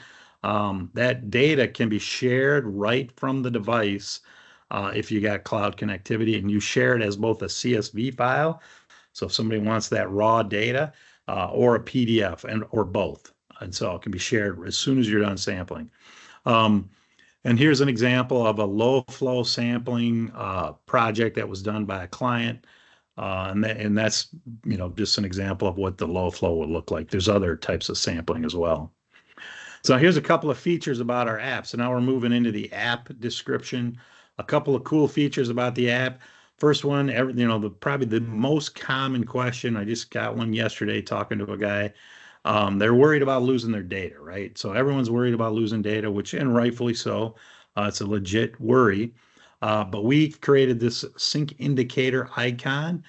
And when you first download that scope of work, it's going to match your data on your device to the data in the cloud. And as you start collecting data, that arrow is going to turn yellow. It means you've got data on your device that has not been pushed to the cloud. So if you're collecting data and you're not connected to the cloud, it's going to be yellow. But as soon as you connect to the cloud, it's going to push data to the cloud. When there's a perfect match for that sampling event, all the data you've collected for that event is matched to the cloud, that arrow will be green. So if you lose your tablet, drop it in the water, run over it with your car, leave it on the roof. These are all things that have happened. And you drive away forgetting that you left the tablet on the car, never to be seen again. If that arrow was green when one of those things happened, you did not lose your data. This tablet here, Android tablet's about a $200 tablet. But if I go out sampling for an entire day, that's about $1,000 worth of labor. So the data is actually more important and more valuable than the actual device is. So that green indicator, that sync indicator there will let you sleep well at night, knowing that your data is safely tucked away in the cloud. Now, when you go and do your chain of custody, you're actually going to hit that button, and it's going to generate a chain of custody on all the samples that you've collected. And I'm going to go into that a little bit later. Another feature we have is we're able to connect to different water quality meters. So in situ and AquaRead are ones we have right now. We also just worked a deal with HANA. That'll be another 6-8 weeks before we're connected to them. And we're pushing hard on YSI as well. So we want to be able to, we're meter agnostic. We don't really matter which one you use. If they've got Bluetooth capability, it's got to be Bluetooth capable. We can connect to it and pull data in from that. And then one of the quality control measures that we have is we automatically sort your contaminant site or your sample locations. We look back at the last time it was sampled. If you uploaded historical lab data, we look at the last time it was sampled and we total up all the contamination. So you can see here, this one actually has free product. This is an example, obviously. This one has free product, so that one's at the bottom. This is the next one, right? And these are clean, didn't have anything in it.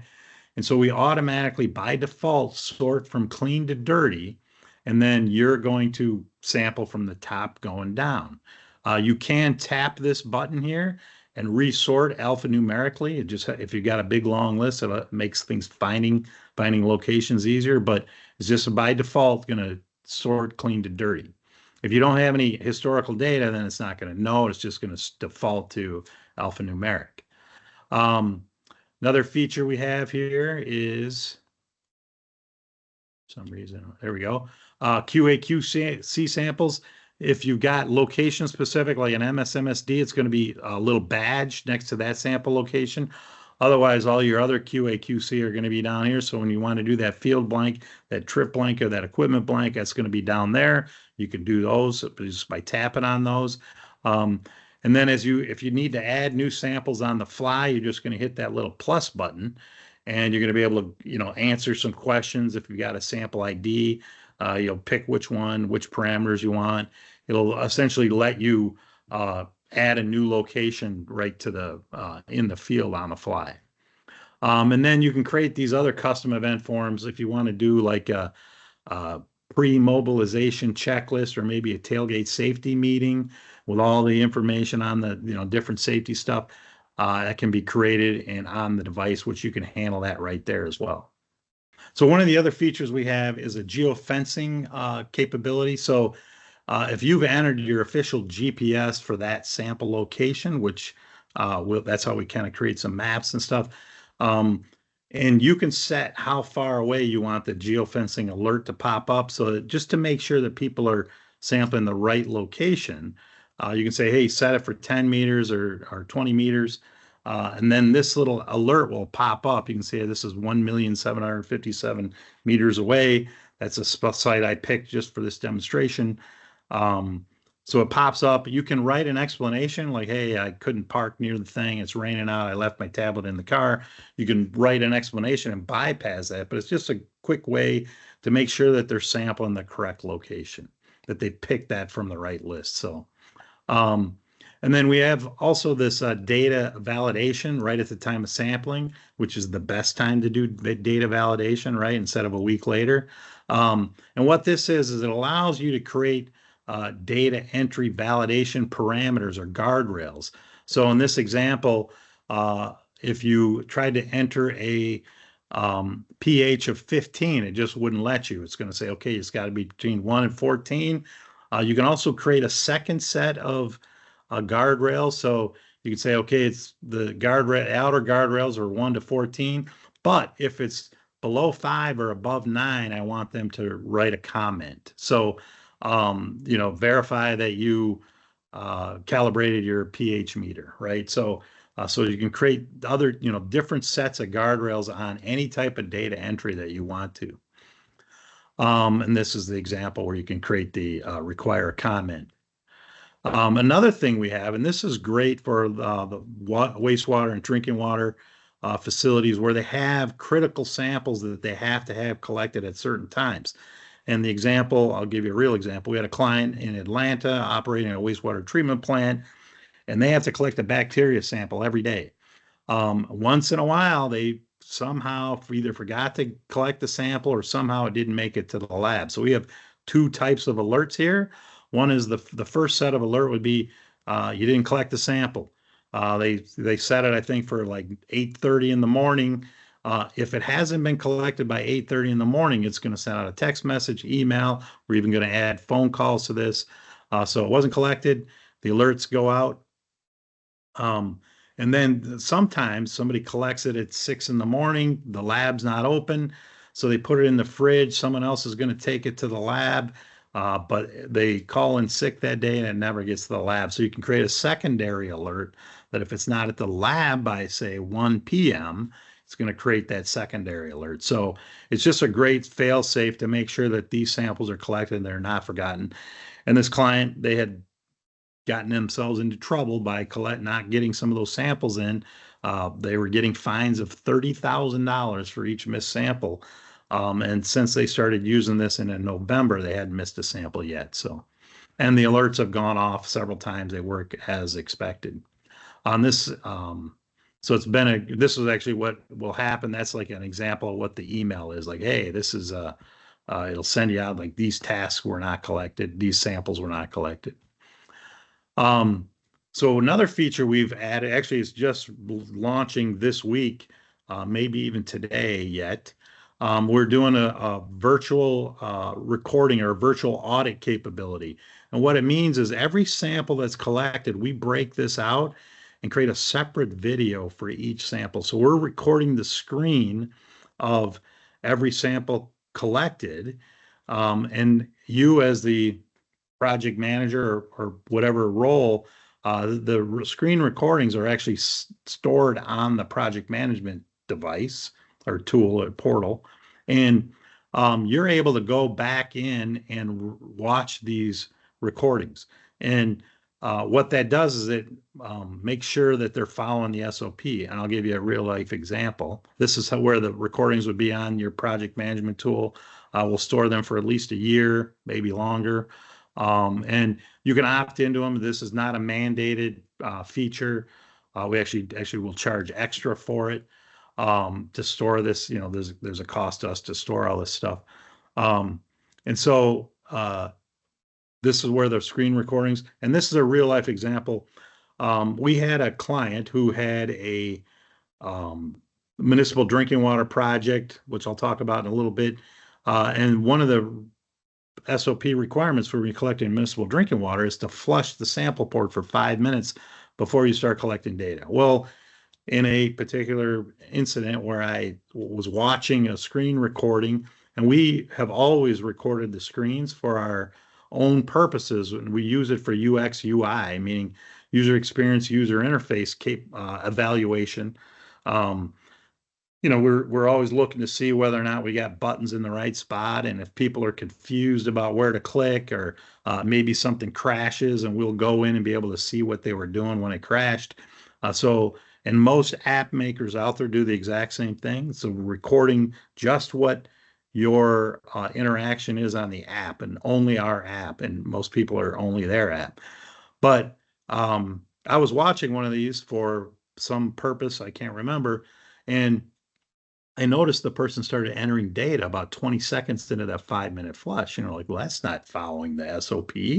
And I checked some other people as well, and some of those people were doing the same thing, not following the SOP, doing it right. I made the client aware that in this case, they were contract operators. I made the client aware that, like, hey, some of your people are actually cutting corners, not following the SOP, which could be problematic for them, correct? Because it means that they could technically throw those samples out. Meaning you didn't get them collected properly. And so it was just a problem. I made the client aware, and then they showed the corrective action, made corrective action to the contractor. The point is, after everyone learned that we were recording the screen, they all fell in line, right? It's literally like a police body cam, right? When cops wear body cams, they behave better. The people that are interacting behave better because everyone knows everything you say and do is being recorded. So this is kind of what this is doing as well. One of the other things we're going to be adding probably by the end of the year is having AI actually watch the videos for you and then flag things that look suspicious, right? We'll upload the SOP.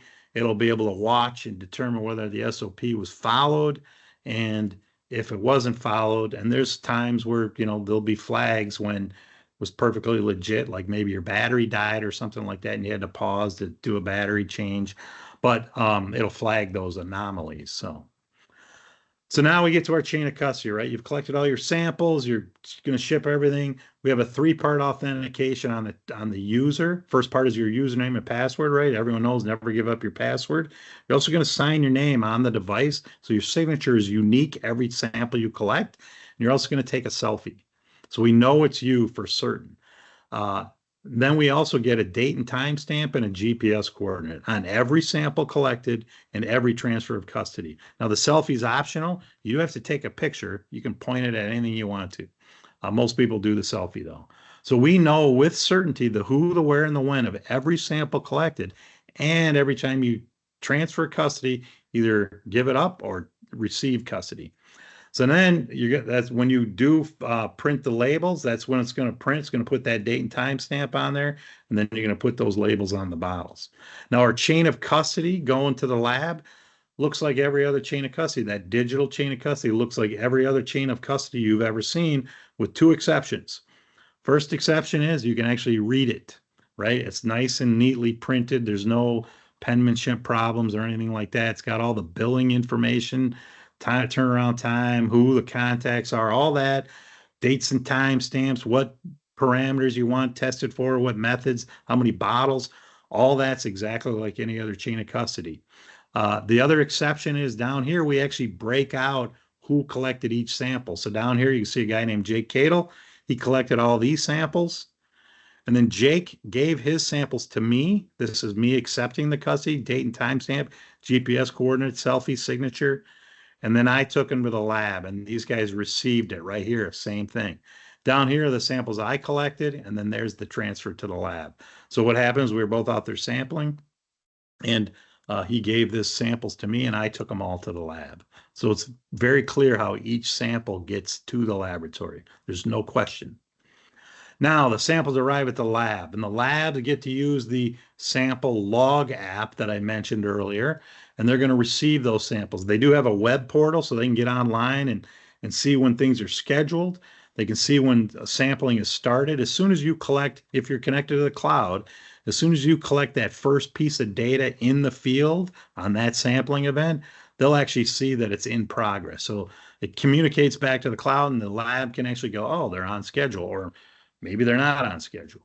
And then when you hit that custody button and generate that chain of custody, they'll know that there's a chain of custody incoming. They can actually open that up ahead of time, seconds after you've created it, and see if there's like a short hold time or something like that, a quick turnaround, something on the chain that they might want to be aware of. So the digital chain of custody process is actually designed to have no paper.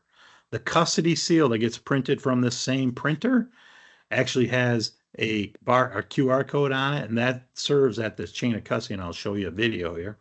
And we also have a built-in sample login checklist right into the app, which makes things a lot faster and easier for the laboratories as well. And then we can integrate with any LIMS system out there. When we do that either through an API, a JSON file, or a CSV file upload. So there's not a LIMS system out there that we cannot integrate with. So here's the video of the custody seal that gets printed on the outside of the cooler. The lab's literally going to scan that QR code out on the custody seal, and then it opens up the chain of custody. So they know what's in the cooler without even opening the cooler. Now they're going to receive that chain, 3-part authentication, just like before I mentioned. The lab does the exact same thing. They got this customizable checklist on their lab login. They can use an app to scan the bottles in off of the QR codes. So they don't even have to pull the bottles out of the cooler. They can literally open up the lid. If the lids are all showing, they can log everything in right away. It takes just seconds to log in. And then as soon as they're done, they can actually share that completed chain of custody back to the client. It actually populates in different spots onto the web. So everyone has access, or you can email it directly if you want to. So everyone knows that that chain has been delivered. So here's what the lab portal looks like. This is how you can see, you can download those custodies as a PDF or a CSV file, however you want to do it. It's got the date and time and who did which samples. So it's all just stored chronologically. If the labs can populate their own menu. When a lab signs up with us, we pre-populate with all the common tests out there and stuff like that. Then they can go in and edit it. Again, as I mentioned, if they, want to do a 8260, and some labs want 3 VOAs, some want 2. I've even heard of them wanting 4. They'll just populate that specific to their particular laboratory. So yeah, you can change and edit tests or add tests or delete them if you don't do that particular parameter. And that's where they'll do it on their own portal. And then people can go and pick from their menu. And there's customizable stuff too. Again, I'm not going to every little detail here. Here's how they can customize their checklist, and it's customizable by media. So a soil checklist is going to look different than a drinking water checklist. One case study of a client is using our software right now. State of Texas is using our software to sample nearly all of their municipal drinking water sampling in the entire state. It's everything other than the major cities like Houston, San Antonio, Austin. Those guys are doing it themselves, but every other smaller city, 7,200 municipal water systems out there, 64,000 samples annually using our software. They've been doing it for about a year now. And any given day, there's 45, 50 people somewhere in Texas using our software, collecting samples. So, and it's going fantastic. I mean, I don't talk to these guys ever, and When you're in the software business, not talking to your client is a good thing. It means everything's running smoothly. Things break, then all of a sudden you're talking to them, and you don't want that. So everything's running great there. They've been doing it, like I said, about a year. Some of the things that they're saying is it saves them. The techs were obviously, when they first started this, they were a little against it, right? Like, oh, here we go, new technology. Everyone's got horror stories about technology implementations. And now these technicians are our biggest fans. They go, we love sample serve, saves them a bunch of time, right? They're home earlier. They don't have to fill out all the paperwork. They don't have to go back to the office and type data in. COCs are not sitting in a parking lot trying to fill out a chain of custody, but 5 minutes before the lab closes, and make sure that they're sampling the right locations at the right time.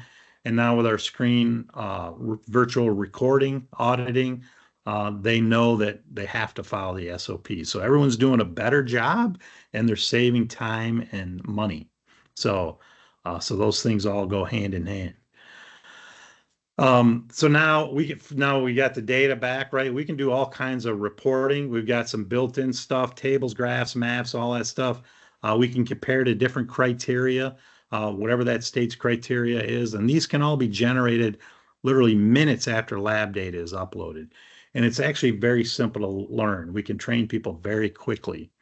Here's just a quick video of some of the graphics that we can do.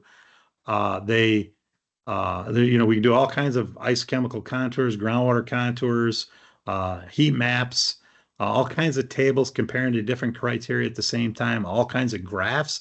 Most popular graphic is obviously the data box map, a lot of information there, color coded, location specific. We can do ice chemical contours on a cross section as well. Now, we don't build the cross section, and we don't do soil boring logging yet. That is on our plan for 2024 yet, maybe early 2025. So here's just a quick list of all the graphics that we could do pretty quickly. And then we do charge a fee for our graphic production.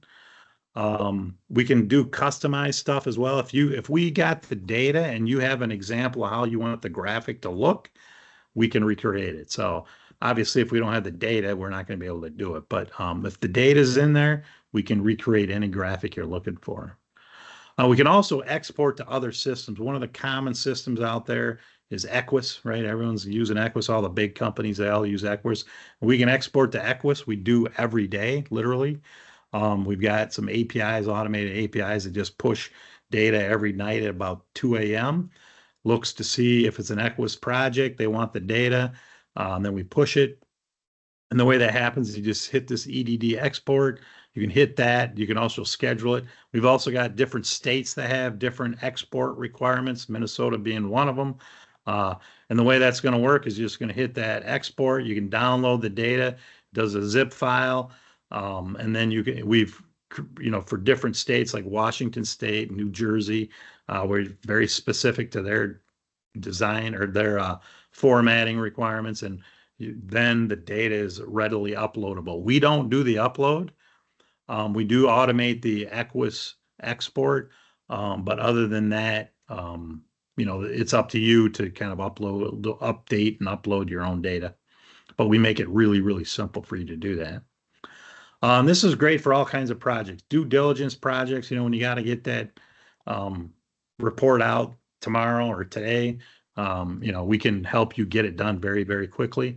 It's great for soil sampling, remediation systems. We got some people tracking remediation, obviously wastewater as well.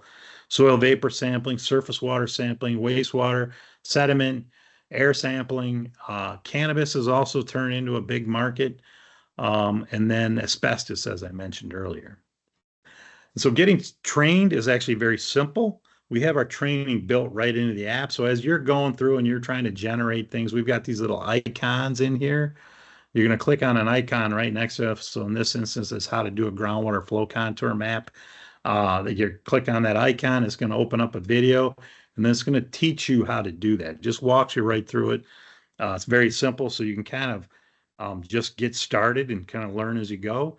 And the videos are mostly between 1 and 4 minutes long. I think we got one that's a little longer than that, but they're very short. This one here is 2 minutes, 30 seconds or 20 seconds. But it just very specific to each section. So You don't have to sit through long training sessions. If you watch them all back to back, it's about 3-4 hours worth of video. It's great for those, people who are transferring large quantities of projects, like one big gas station is buying another big gas station owner. It's great for all those because everything's stored right in the same spot. Everyone's on the same page, same time. You're not having to share files. It's all right there.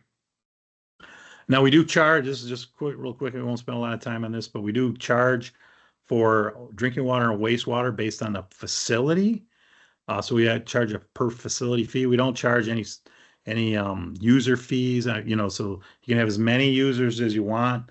And so we don't scale that way. It's just like a per monthly charge per facility for drinking water and wastewater. Now for soil, groundwater, like environmental contaminant, an assessment, we actually give away the project management tool, the mobile field app, and the lab app all free. And either way, the lab app is always free. Labs can use our software at no cost, and it's just for receiving samples. But we give away the project management tool and the app at no cost. You got to bring your own hardware.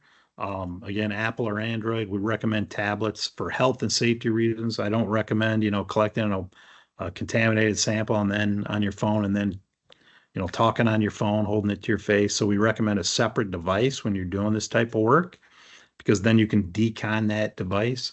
But we do charge a fee for the reporting, right? So there is a small fee for the reporting, and that fee is going to range between $7 and $12 per sample. So we scale the fee with the size of the project. Let's keep it simple. If you're doing $10 or 10 samples, and I quote you a price of $10, it's going to be $100. And we do charge a fee for the export to Equus or some other export system as well, and those vary. And if you're exporting to Equus, you're probably not using our reporting fees, so we got to make some money somehow. And it's unlimited graphic production, so if you're in there, you can do as many graphics as you want. Historical data is free, an unlimited user. So if you start your project today, anything prior to today, you can upload for free. And then we only charge for new samples going forward. There are no other fees, no startup fees, no monthly fee, no annual fee. And then we do an individual project billing, so it makes billing really simple. And here's our product roadmap. We've got some other things that we're adding. As I mentioned, the virtual audit data entry stuff should be done this week, if not even today. They were talking about trying to upload it and get it going today, so it might be tomorrow. So we're doing a supply and equipment rental. So if you want to, we know everything about your project. I know how many feet of tubing you're going to need, how many balers, how many filters. And so we're making it so you could order those directly through the platform from your favorite supply and equipment rental company. We're going to be doing the soil boring logging and cross-section development, and then doing hydraulic connectivity from slow flow sampling data is very important for the next step, which is the Rebecca analysis. If you're not familiar with risk-based corrective action, these are all just mathematical formulas to determine site-specific cleanup criteria. So we're incorporating those formulas, very state-specific. They're all kind of generally the same. Someone will have different variables for different values, different parameters, but we'll be able to adjust those by state or federally or even internationally. So we're going to build that into the app, so it'll help you develop your own site-specific criteria very quickly and easily. And then machine learning, and the machine learning part is really going to be to be able to do forecasting through all of that data. If you know anything about AI, the more data you have, the better your predictions go. And so you'll be able to actually look at, be able to see when things are what they look like 2 years from now, 5 years from now, 10 years from now. And then also be able to, if you're a big portfolio holder, be able to kind of sort your risks from highest risk to lowest risk. Big oil companies, they've got hundreds of sites or thousands even. They want to know, like, where's my highest risk ones? And they want to know, like, as new data comes in, just kind of resort those lists, and so then they know how to allocate their funds for cleanup. That's it. Any questions?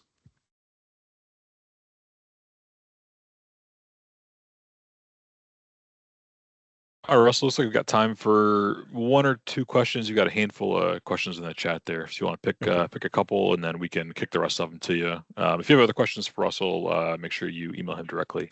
Okay.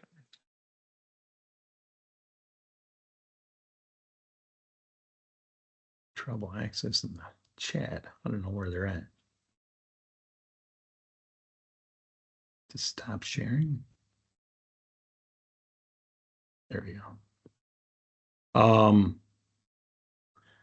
Let's see. So the COC format, it could be PDF or CSV file, and we can customize that. Everyone's got their own way they want their COC. So just give us an example of how you want it to look, and we can make it look that way for you. So the alert systems currently don't go to exceedances, but we can make them that way. So the alert stuff is really more about the sample collection stuff. So not everyone pushes their lab data back to us, so we may not know that. But we've talked about doing that, and it actually will not be that hard. Can storage in the field fridge, what temperature check? So we don't have that type of data check, but you can create a custom form that if you wanted to be able to check temperatures during transport, we'd be able to do that stuff. So we're not a LIMS system, just to be clear, we're not a LIMS system. The analogy I use is we drop data off to the front door of the lab. They do what they need to do in the lab, and we go around to the back door and we pick up the lab data. So we inside the walls of the laboratory, we really don't get involved. We do hand off our QR code information to them so that they want to use this QR code. A lot of labs actually put QR codes on the bottles after they arrive at the lab. Ours arrive already with QR codes on them. So I don't know how I'm doing on time, but I think you got time for one more Okay. question, and then we'll Okay. move. Thank you.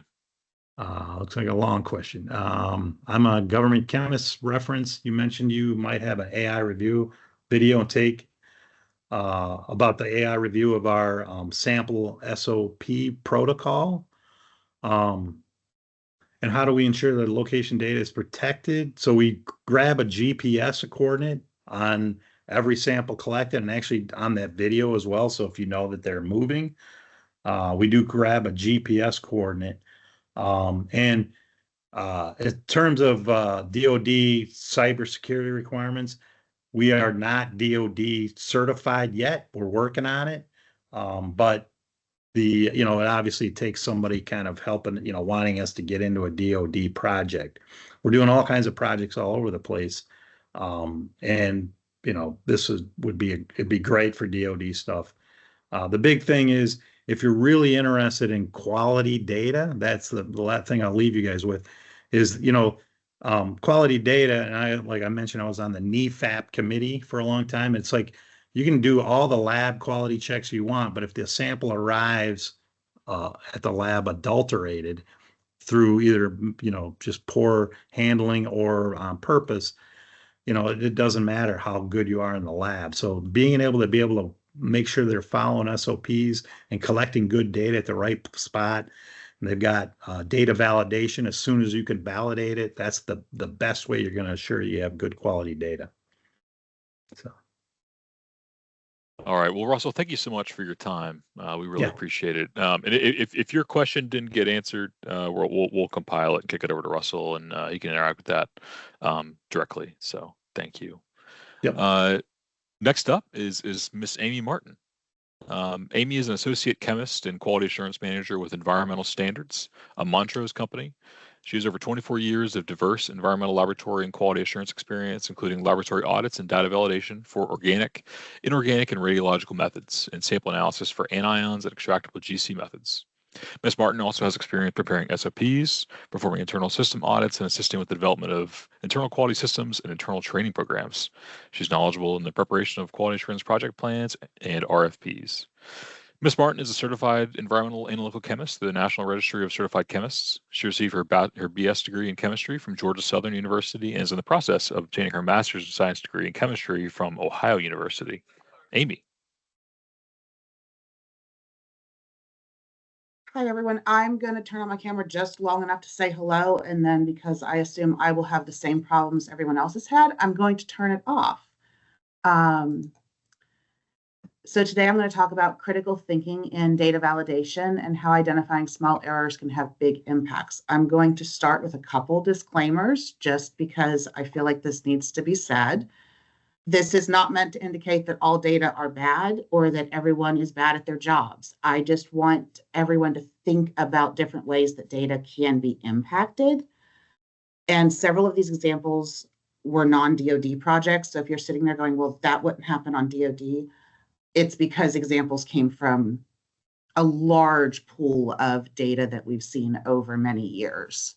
I'm also going to add in that some of this is going to sound a little familiar, and I promise Russell and I have never met, but you would think he developed his system based on some of the stuff I'm going to say.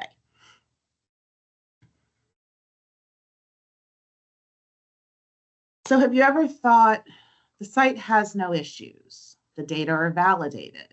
The laboratory is accredited. Our field team collects samples all the time. Someone would notify me if there was a problem. The historical data lines up. My favorite is, I like the results. Samples are never switched. The field never does anything wrong. It has to be the laboratory, or less often heard, it can't be the laboratory. It has to be the field. We have a QAP. Why are we still having problems? All of these are great examples of wishful thinking as opposed to critical thinking. As an example, we had a project once where PCB samples were sent to 2 different laboratories. The results were vastly different. And when we started investigating it, we found out that the laboratories interpreted the DQOs differently. One laboratory only reported the primary PCB for the site, whereas the other laboratory reported all the PCBs present in the sample. So having clearly defined DQOs in a QAP and giving that QAP to the laboratory would have really made a difference on this particular project. Or, if not a QAP, then another specification document. But sharing that information is one thing that you definitely want to make sure you do. The beginning of this, I'm going to admit, is going to sound like a whole lot of questions, and then there's going to be a couple examples. It was meant to be in person initially. So data validation is an important part of understanding the quality of your data. The higher the level of validation and the greater percentage of data validated, the better you're going to understand the quality. We recommend that you always do a percentage of your data at the beginning of the project as stage 4. Then you're aware of larger data issues that would not be seen if you're primarily focusing on a lower level of data evaluation. Data validation shouldn't start with the reported laboratory analytical data. Most people think of data validation as reviewing the analytical data from the laboratory. Lots of guidance is written around this type of validation, but really your validation should be performed on all the data associated with the samples. You might call it something different, whether that's supervisor review, peer review, but this extra validation of the data outside of your laboratory data is an essential part of evaluating your data quality. And then it has to include some element of professional judgment and sanity checks. The quote there from the DoD General Data Validation Guidelines indicates that they've also thought about that. I've had lots of years in the industry, and as time has progressed, I've seen more automation developed to make things faster and cheaper. And that lovely triangle that everyone's aware of points out an important lesson about the results of automation, but I want to focus on the part of automation that removes a lot of the professional judgment from data validation. Unfortunately, evaluating data, it can't be black and white. There's too many inherent variables. And no matter how much we try to control the variability with documents, there's no way to capture everything. So the general data validation guidelines that were developed do actually acknowledge that, and it's something to take into account when you're looking at data. Review of field documentation. So you can review things like sampling locations. Do you have sufficient field QC? Did you use custody seals? Did you only use them on the cooler or also on the bottles? Did you need them on both? Proper COC relinquishment, field EDDs. Do you have project-specific sampling SOPs? Do all of your samplers follow them? Were they all trained on them? Is there consistency across the entire sampling team? Or if your site has more than one sampling team, is there consistency across teams? What type of training exists for the field team? Has the field team been audited against the field sampling plan? Did they collect the proper samples at the proper locations? Did you do split samples that were sampling was performed by different samplers? And if so, did they use the exact same procedure at the same time?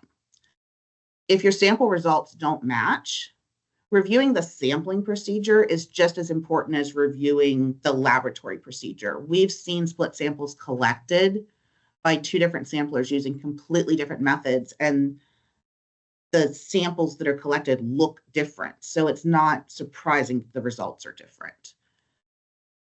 When and how are your samples labeled? Due to recognizing the importance field QC can play in the evaluation of samples, we did save a client significant money on resampling fees. During validation, we could tell based on the results of the various field QC samples that a sample switch had occurred. When the laboratory investigated, they found out that the sampler had written the sample IDs on the cap. And when questioning the field team, they found that one collector would always mark the caps and then go back after all of his samples were collected to fill in the labels. And when doing this, unfortunately, he incorrectly labeled some of the vials. The caps were then used to relabel the samples. We also re-extracted the samples, but knowing what his process always was, we were able to relabel them. Without the extra QC, that switch would have never been discovered.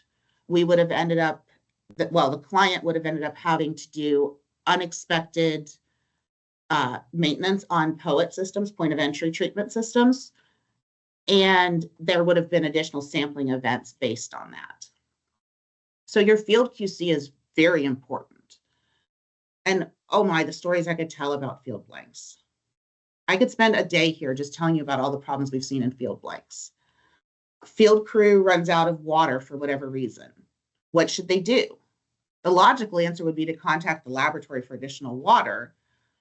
But when you're in a panic situation, how often can you think logically?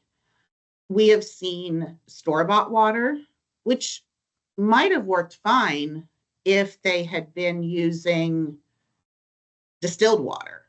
Unfortunately, they used a regular bottled water, and that typically has minerals added back into it for taste, which then is going to give you lots of problems with your analytical. We had one field crew that used a temperature blank to fill a field blank bottle. The bottles are reused many times when you have a field blank, or I'm sorry, a temperature blank. And so there is no telling how many shipments that was in, what type of samples it had been stored with, what it had been exposed to, or even what type of water was used to fill it. But we had massive detects. Hi, Amy. Do you mind Hi. sharing your slides again? Yes, sorry. I It just realized disappeared. the No worries. TV showed it's turned itself off, and I was afraid that might have happened. Are they back? Yes. Okay, sorry about that. And this year, oddly enough, we had what appeared to be basic water, that water where they've suddenly started raising the pH and saying it's better for you, used in place of the laboratory water. No one will say they did that, but based on the blanks with all the added stuff, it had to be something that wasn't lab water. So critical thinking is your most important tool when you're investigating these issues to determine if the field sample should be evaluated against that blank. Your average validator, or more specifically, your electronic data validation systems, are just going to apply qualification and not look further to note that the detections and the associated qualifications just don't make sense for your site conditions. Other things you can look at for your field collection is the documentation detailed. Do you have sufficient documentation to recreate the sampling event? Complete and accurate field notes. Are your COC records accurate? Did you collect all of your site-specific field QC samples? Were they at the appropriate frequency? We talked about custody seals already in my little list up above. Did they collect the cleanest to the dirtiest locations if those are known? That can make a difference. Were proper bottles used and were they properly preserved? Did you collect field duplicates to show homogeneity? Were the samples homogenized in the field before sample splitting? If you were doing aqueous samples, were they, and you had field QC, was it filled a third, a third, a third? Or I was told it was called the rule of thirds. Time constraints will often prevent the homogenization procedures, such as the rule of thirds or homogenizing the soils in the field. So these are all things to take into account and consider when you're looking at your data to figure out what went wrong or is the data right. Sample analysis, that data that we're more used to looking at on the back end, but here we're in the laboratory. Is the laboratory using the correct and appropriate methods? Are data problems narrated and qualified? Is the client aware of method modifications in the SOPs? I would say this is probably the largest one, that most clients are never aware that the laboratory can make modifications to their methods and they just have to list it in the SOP. Are they using the correct calculations? Are the deliverables sufficient for what you need? Does the lab always report the same compounds, or does your compound or analyte list change from one report to the next? And the lab even has a difficult time homogenizing samples. Many labs struggle with homogenization. It doesn't help that your organic and inorganic SW846 preparation methods handle the standing water completely differently. One mixes it in while the other pours it off. So homogenization can lead to, or lack of homogeneous samples can lead to problems. If samples are subcontracted, were you notified to approve this subcontract? Is the new laboratory running the same method as what you've historically received? I was working on a project with hexavalent chromium and a handful of other parameters. For years, the laboratory ran the samples with no problem. The laboratory network had just acquired another laboratory in the same general area, and suddenly, without any notification, the samples were shipped to the new laboratory. They didn't consider it subcontracting because the samples were within the network. The problem was found when we started validating the data. The original laboratory provided a level 4 data package, Equus EDD, and they included the subcontract laboratory report in their data package. The problem was it was only a level 1 report. And for those not aware, a level 1 report is just your sample results. There's absolutely no QC in it. So when we questioned them, the subcontract laboratory wasn't able to provide a higher level of data package, and they couldn't provide an EDD. The problem was hexavalent chromium was our driving force on this project. So not being able to look at anything beyond holding time wasn't really ideal for determining if the data was valid. And the client ended up having to resample these because we needed to know that the hexavalent chromium was good. So having data package requirements and other expectations in a QAP, and again, ensuring that the laboratory has a copy of the QAP, could help prevent some of these issues. Are all problems documented in the case narrative, or are associated results flagged? Preferably, they're all in the case narrative because you get more information, but just having everything that's a problem flagged would also at least alert you that there is something wrong. We've looked at data where nothing's flagged, and relying on those flags or that visible representation that there's a problem and not looking further at the data can lead to additional issues with your results down the road. Does the laboratory perform a complete peer review of all the data prior to release? Is there a PM review? How have they interpreted, and are they performing the data validation requirement for laboratories in the QSM? Do they use the DoD SOPs to do this, or are they using some other form to validate the data? If soils were analyzed, are all the results corrected for percent solids? Were solids analyzed using an appropriate process? Working on a project just recently, we had soil samples submitted by 2 different consultants to the same laboratory. Instead of treating the samples based on who the end client was, the laboratory treated them based on which consultant submitted them. One consultant never had percent solids reported, and the other always had percent solids reported on it, or I should say had solid samples reported on a dry weight basis. They always performed percent solids. Data could be reissued. Of course, that would cost more with everything wet weight reported, but you couldn't get everything dry weight reported if that was the way you need them done. So knowing what the laboratory is doing and how they're handling your samples is very important. And it's another thing that in the end could cost you extra money if you don't think about it up front.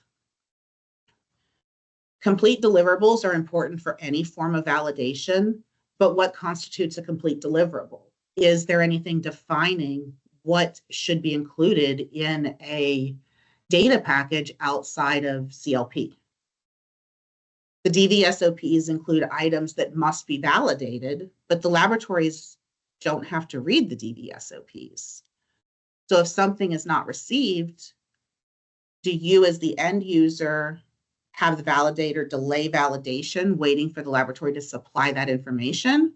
Or do you just have them write up what could not be reviewed and move on? Could that piece of information be the key to whether the data quality was acceptable? We've seen data that was not properly reported because of standard errors.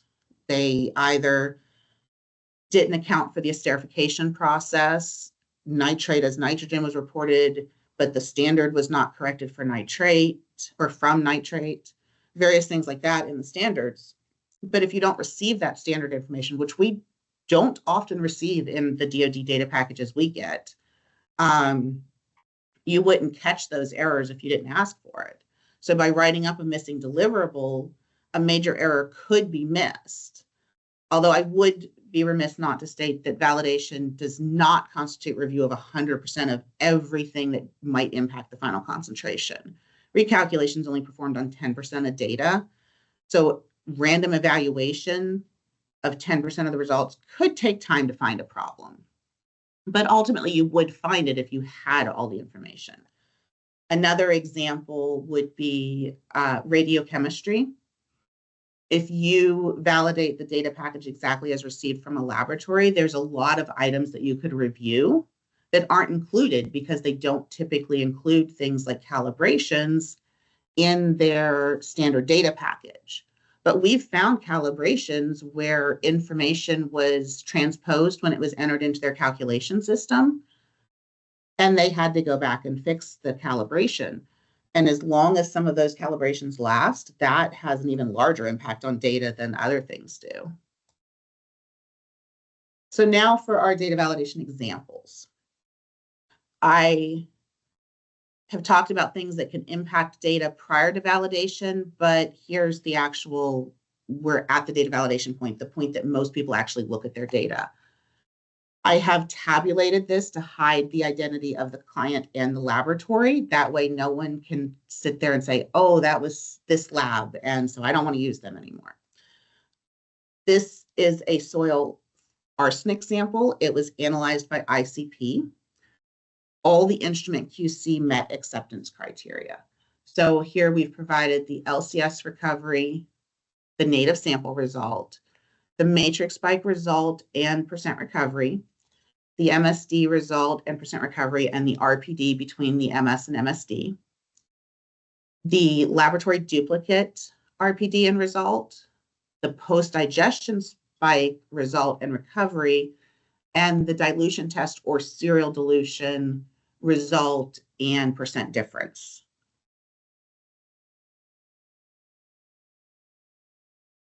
Just as a quick reminder for those that don't look at the guidelines all the time, if an MSMSD recovery is less than 30%, you're going to J minus unless the PDS passes, and then you would just estimate at J without a direction of bias. And non-detect would be qualified as X, and then the project chemist would have to decide whether that was usable or needed to be rejected. RIPD, if it's greater than 20% between the MS and MSD, you're going to qualify detects as J and non-detects as UJ. And for the serial dilution, if the percent difference is greater than 10%, you're going to qualify detects as J. So looking at the data that we had, it would be qualified for a very low matrix spike with a passing PDS, high RPD on the MS-MSD, high RPD on the laboratory duplicate, and while the dilution test is very high percent difference, the native's less than 50 times the LOQ, so it wouldn't be qualified. With electronic validation or the average validator who follows the rules exactly as written, I usually call it rote validation, the native sample would ultimately be qualified as estimated J without a direction of bias. I know everyone's going, well, it's just a J. It's not likely to matter. But most inorganic QC is applied to the entire batch, assuming the matrix is similar. So in that case, any not detected result in the batch would be qualified as X for the MS recovery. And then your project chemist might decide to reject that data. Your average validator would be completely within their rights to leave this as is, and anything going through electronic DV would do just that. Your critical thinking validator would do a sanity check and question if those numbers really make sense. So the LCS, the MSD, and the post-digestion spike prove that preparation errors and matrix interference shouldn't really be an issue. The matrix spike, the laboratory duplicate, and the dilution test indicate matrix issues. So they don't make sense based on the fact that one says there should be no problem, and the other one says, oh, you got lots of problems. So one item being unusually high could be explained by a hotspot. However, in this instance, we've got a low MS, an extremely low laboratory duplicate, and an extremely high dilution test. This indicated something more was going on, especially since the PDS and dilution test would come from the same native sample digest. So you wouldn't have that hotspot problem then. A question to the laboratory indicated that there might have been a sample or QC switch, but they weren't really comfortable confirming that. So they went ahead and re-prepared and reanalyzed all the samples. Luckily, since it was metals, you've got 6 months. Here we have the results of the redigested samples, and they definitely indicate there was a sample switch or a mistake with the original digest data analysis. So the laboratory reported these results. As you can see, the recovery for the LCS, the MS, the MSD, and the PDS all pass.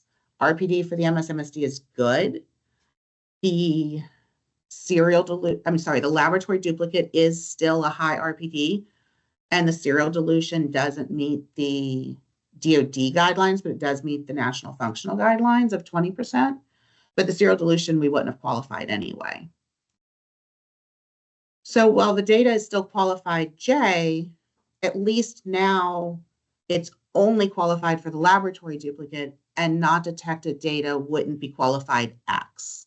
The laboratory evaluated the initial and redigested results to determine which samples might have been involved in the sample switch, and they reported those from the redigestion as well, ensuring that we had the best results we could get. A similar example to this, we had an MS-MS RPD that was significantly greater than 20%. The LMS was low compared to the LMSD, which was very high. Recovery wasn't evaluated because both the native sample was greater than 4 times the spike amount, but because of the dilution performed and the concentration in the samples compared to the spike amount, we could evaluate precision. There was no evidence in the prep log or raw data that a prep or analysis issue had occurred. The laboratory duplicate, this post-digestion spike, and the serial dilution all met criteria, and it was determined that the matrix spike duplicate was an outlier because we evaluated the parent the LMS the matrix spike and the duplicate as triplicates and as duplicates, and they all met criteria. So that led us to believe that there was a hotspot of elemental lead in the sample used for preparation of the matrix spike duplicate, and that caused the discrepancy. For that reason, we addressed it in the report, and we didn't apply qualification for that imprecision. An automated system would have applied qualification. Your average validator would have been completely within their right to apply qualification. For our second example, first I'm going to apologize that these are both metals examples. That's just due to the fact that metals has so many more QC samples than most other methods. It's not in any way to imply that organics doesn't have problems.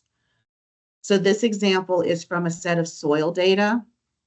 Although the samples are soil, the laboratory presents the serial dilution in on-instrument aqueous units. The J and U flags that are present are added to the summary forms by the LIMS based on the aqueous MDL that was converted from soil units or from soil limits. The laboratory package software calculates the difference for samples greater than 50 times the aqueous MDL. So if we were in person, I'd ask, what looks odd? But since we're online, I'll just go ahead and tell you. The percent difference was calculated for copper, indicating that it's greater than 50 times the MDL, but the 5x serial dilution was flagged J. And while a DF5 might become a J, even when the original was greater than 50 times the MDL, it seemed a little weird. Additionally, the zinc serial dilution is reported as 142U, but there's a J value in the initial sample result of 71.1. Since 71.1 is about half of 142, this isn't possible. If 142 is really the 5x serial dilution reporting limit, then 71.1 would have to be greater than the base reporting limit. So while it still might not be evaluated, it would not be a J value. And because of these oddities, it made us ask the laboratory what's going on. But we did go ahead and confirm information that was there. So we looked at the MDLs. Because soil samples are dried, at least these ones were dried prior to prep, the base soil and the water MDL that was back calculated are equal other than the sample weight. And the sample weight for this one was only 1.034, so it's minimal difference. The initial sample wasn't diluted. I think that's also probably important to know. Once they compared these, the validator started questioning themselves. Every result that's there exceeds the MDL, but a lot of them are qualified as U. Except for cadmium, all of the results in the initial sample are greater than 50 times the MDL. So this is where your validator starts to think they're crazy. Luckily, a level 4 data package was available for review of the raw data, and we were able to get the results for those that were flagged U. Knowing data evaluated against the QSM requires a percent difference less than 10%. Our data validator was concerned that other qualification might have been missed. A review of project data packages indicated that this wasn't an isolated incident, and the chances of electronic validation discovering this really depends on what's provided in the EDD and how the software was written. So the laboratory was contacted to investigate. They discovered that the 20x dilution that's performed on all field and QC samples had been removed from the QC sample calculations performed in LIMS, including the calculation for the MDL for the serial dilution back in 2021. Now, we found this in 2023. Due to removal of the dilution factor in the conversion of the MDL from milligram per kilogram to microgram per liter, the MDL results were 20 times higher than the actual value. The validation of the change was not comprehensive enough to find this error, causing the laboratory to have to go back and review 2 years of soil data to determine the impact of this mistake. So the laboratory had validated the change they made, The problem was they hadn't taken into account every possibility, and their validation didn't catch this. So we ended up with additional qualification on this report. Overall, luckily, we had minimal impact on our samples just due to concentrations. But that might not have been the case for other clients that had run soil samples over the 2-year period before this was discovered. So again, critically looking at that data and thinking about, does this make sense, is really important. Some other examples, qualitative evaluation. We had a project where 1-methylnaphthalene and 2-methylnaphthalene were reported as non-detects from an undiluted analysis. The sample was also analyzed at a dilution for another target compound. Your average validator might have just recalculated the positive results and not looked any farther, since this was just a stage 3, or more likely they used an electronic system to do the stage 3 review, since there's no qualitative evaluation. But your critical thinker, whether that's the laboratory or the validator, is going to evaluate the results of the different dilutions. And while doing this, our validator noted that positive results for these analytes were in the dilution raw data, but weren't in the undiluted analysis. Although it was a stage 3, they did go ahead and look at the chromatograms, or I should say the extracted ion chromatogram profile things. And they noted that the peaks at these retention times were really large. So the area counts were so high that the quadratic curve used by the laboratory could not calculate a concentration and therefore marked it as not detect. For this to make sense, you kind of have to recall way back in mathematics courses, quadratic curves are parabolas that they circle back on themselves. I've seen this similar thing happen several times as both an analyst and a validator. This can also happen when a peak is so large and wide that the apex is outside of the retention time window. You'll see it a lot in ion chromatography. So it's something to watch for, but comparing those dilutions to see that the results match across dilutions is important, will help you catch these types of things. Calculations. We've run across calculation errors several times, including anything from not adjusting results for the sample preparation factors, incorrect standard concentration corrections, incorrect methanol corrections for high-level soil VOCs. For that, we've seen wrong formulas, correcting for the methanol and not the percent solids, or correcting for the percent solids and not the methanol.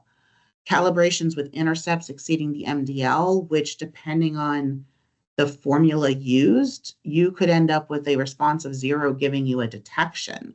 So you'd have either false positives or false negatives if your intercept's too high. Radium results. I had to throw at least one radiochemistry one in here.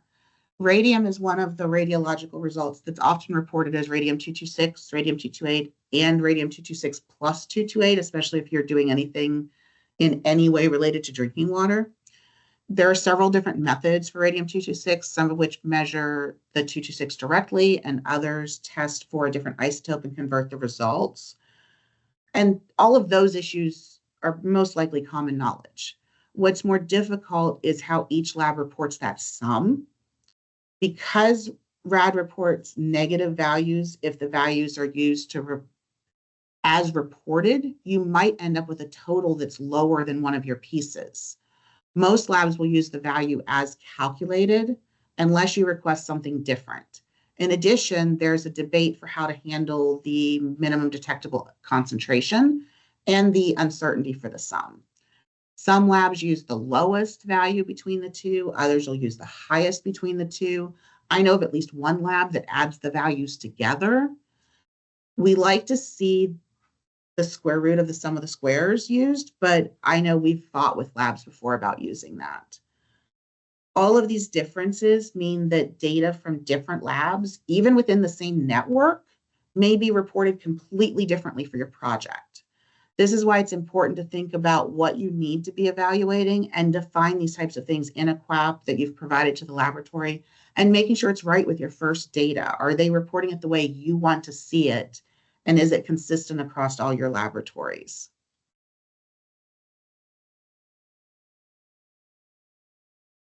Cross-contamination. Except for radiochemistry samples, a laboratory can't tell if a sample's hot when it's received. The critical thinker will notify the laboratory when submitting a sample that they suspect or know to be high in analytes that the laboratory does test for, or especially for the analytes that you're asking them to test for. We had a PCB site where we knew our samples should only contain Aerochlor 1221 and Aerochlor 1242. During routine air monitoring, we suddenly had detections for 1254 and 1260, which, while odd enough in air, definitely should not have been in our samples. After a lot of head scratching and investigating, the lab finally ran some samples that were prepared the same day ours were prepared, and they were calc samples with percentage levels of 1254 and 1260. If the laboratory had known that they were hot samples, they could have taken steps to reduce their impact on other samples in the laboratory at that time. Thinking back to my laboratory days, I had an analyst that never questioned anything. They prepared solid samples for perchlorate one day and never thought to mention that there was absolutely no solid remaining after the preparation. They proceeded to analyze the samples undiluted because they didn't check the conductivity, and then they couldn't figure out what was wrong with the chromatogram. It just looks weird. What's wrong with it? A quick call to the client later, and we found out that they had sent us perchlorate salt to see how pure it was and didn't let us know. If they had said something about that up front, it would have saved a lot of time and money. So having that critical thinking aspect is very important in all the steps, not just in your data validation or in your analytical laboratory. So sometimes you have to be that fish that swims upstream, not the one that goes with the flow. I really had a difficult time narrowing this list of examples down to fit into this presentation timeline. So if you ever want to talk about fun things that your data can tell you, just let me know. And then does anyone have any questions?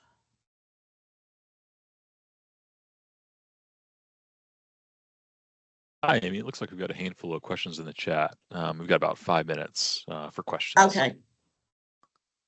And most of them are about the slides. I hope that all got fixed. What type of data deliverables do you receive from the laboratory? That does depend upon the level of review that's requested.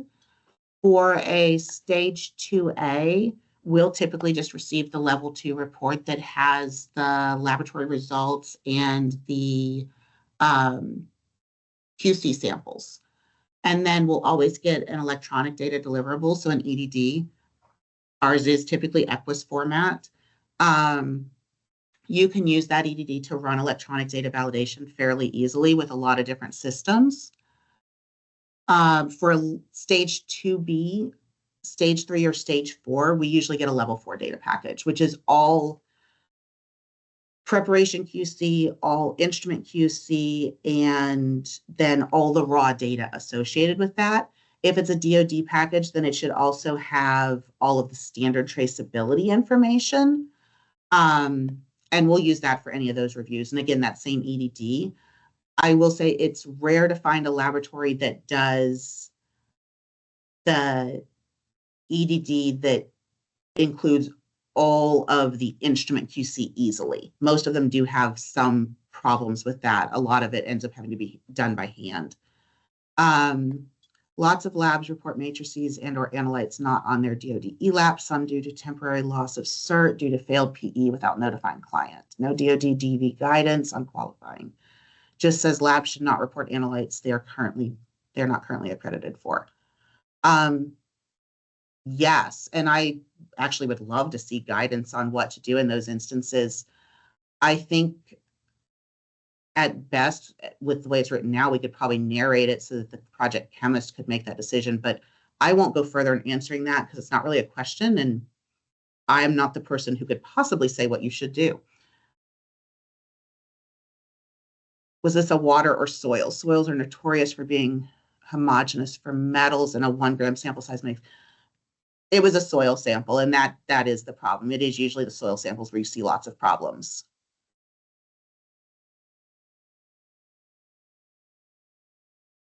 I'm not sure if, DoD requires standalone % solid data validation, or is it considered part of analytical method? If so, what results are qualified and how? I'm not sure what DoD requires. I know that we do validate the percent solids data when we receive it, because we've seen problems where the calculations have been done wrong. There's been they've transposed numbers, so transcription errors. If one of the QC samples on the percent solids fails, I wouldn't say that we would qualify metals, for example, but we would have it in our support doc, and we would have at least looked at it to make sure that the solids data that was used was good. What deliverables do you provide after data validation is completed? We provide a qualified EDD of your format choice. We do like Equus, but we do lots of other formats as well. And we'll provide a data validation report that either can be just the summary of this is what we found wrong, or it can grow from there to be here's everything that failed and whether we qualified or didn't qualify, and support documentation if you prefer. That's all the pages from the data package with narration on what was reviewed and whether we qualified it or didn't qualify it. Does anyone have any other questions? Oh, okay, they're popping in. Equus can handle QC data and calibration data. It's dependent on whether or not the laboratory includes the calibration data in the Equus EDD. They always typically include your method blank, LCS, MSMSD, laboratory duplicate, those types of QC items. The instrument QC, so like your initial calibrations, continuing calibrations, your calibration blanks, those aren't automatically included. You would have to work with the laboratory to have that included in your EDD. I don't know that we ever hardly see that for any of our projects. There might be one. The depth and breadth of the information you recommend be reviewed will not be addressed by a subcontracted validator, which typically limits review to the lab report. Would you agree in-house validation by the consultant on the project, not their DV sub, is preferable? I think it depends on how knowledgeable your in-house person is. We are a subcontracted validator on everything we do, and we do that level of review on our items. We've got projects where we do field note review. We've got projects where we will hold reports until we can get everything necessary from the laboratory to perform the full DoD data validation. So I think it really depends upon who your subcontracted validator is and what your agreement is with them for what they'll evaluate and what they won't. A careful review of what's in their proposal is always a good option to see what they're willing to look at and what they aren't and what their exceptions are. Oh, okay. So it does include recalculating the percent solids. We do that on all of ours, not just our DoD ones. All right, Amy. Well, thank you so much for your time. I really enjoyed that presentation. Absolutely. And so with that concludes the first session of our EMDQ webinar. I want to thank everyone for participating, and especially thank our presenters. I know 3 hours of presentations can be long. It can be tough to present in front of your peers. So I really, again, I really do appreciate it. So please don't forget, this is only session 1 of 3. So session 2, same time next week, will be Wednesday. And so that's going to be our EDQW training led by our EDQW chemists.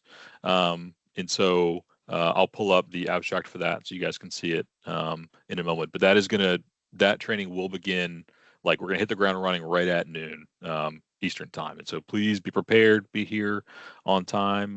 That's going to be absolutely packed with good information. And then session 3 will be the following Monday, June 30th, and that's going to be all about PFAS. And so our PFAS SME Janice Willie is going to be moderating that session for us. So give me one moment, and I will pull up that abstract.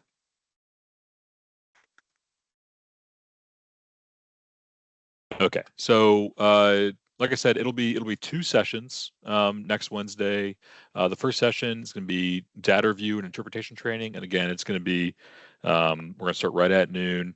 And then our second session will be environmental data management in the DoD, purpose, principles, and case studies.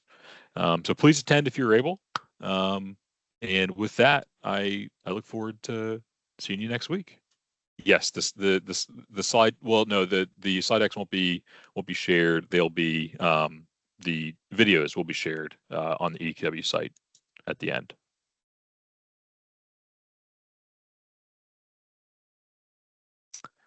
Michelle C, do you have a question? Type in the chat.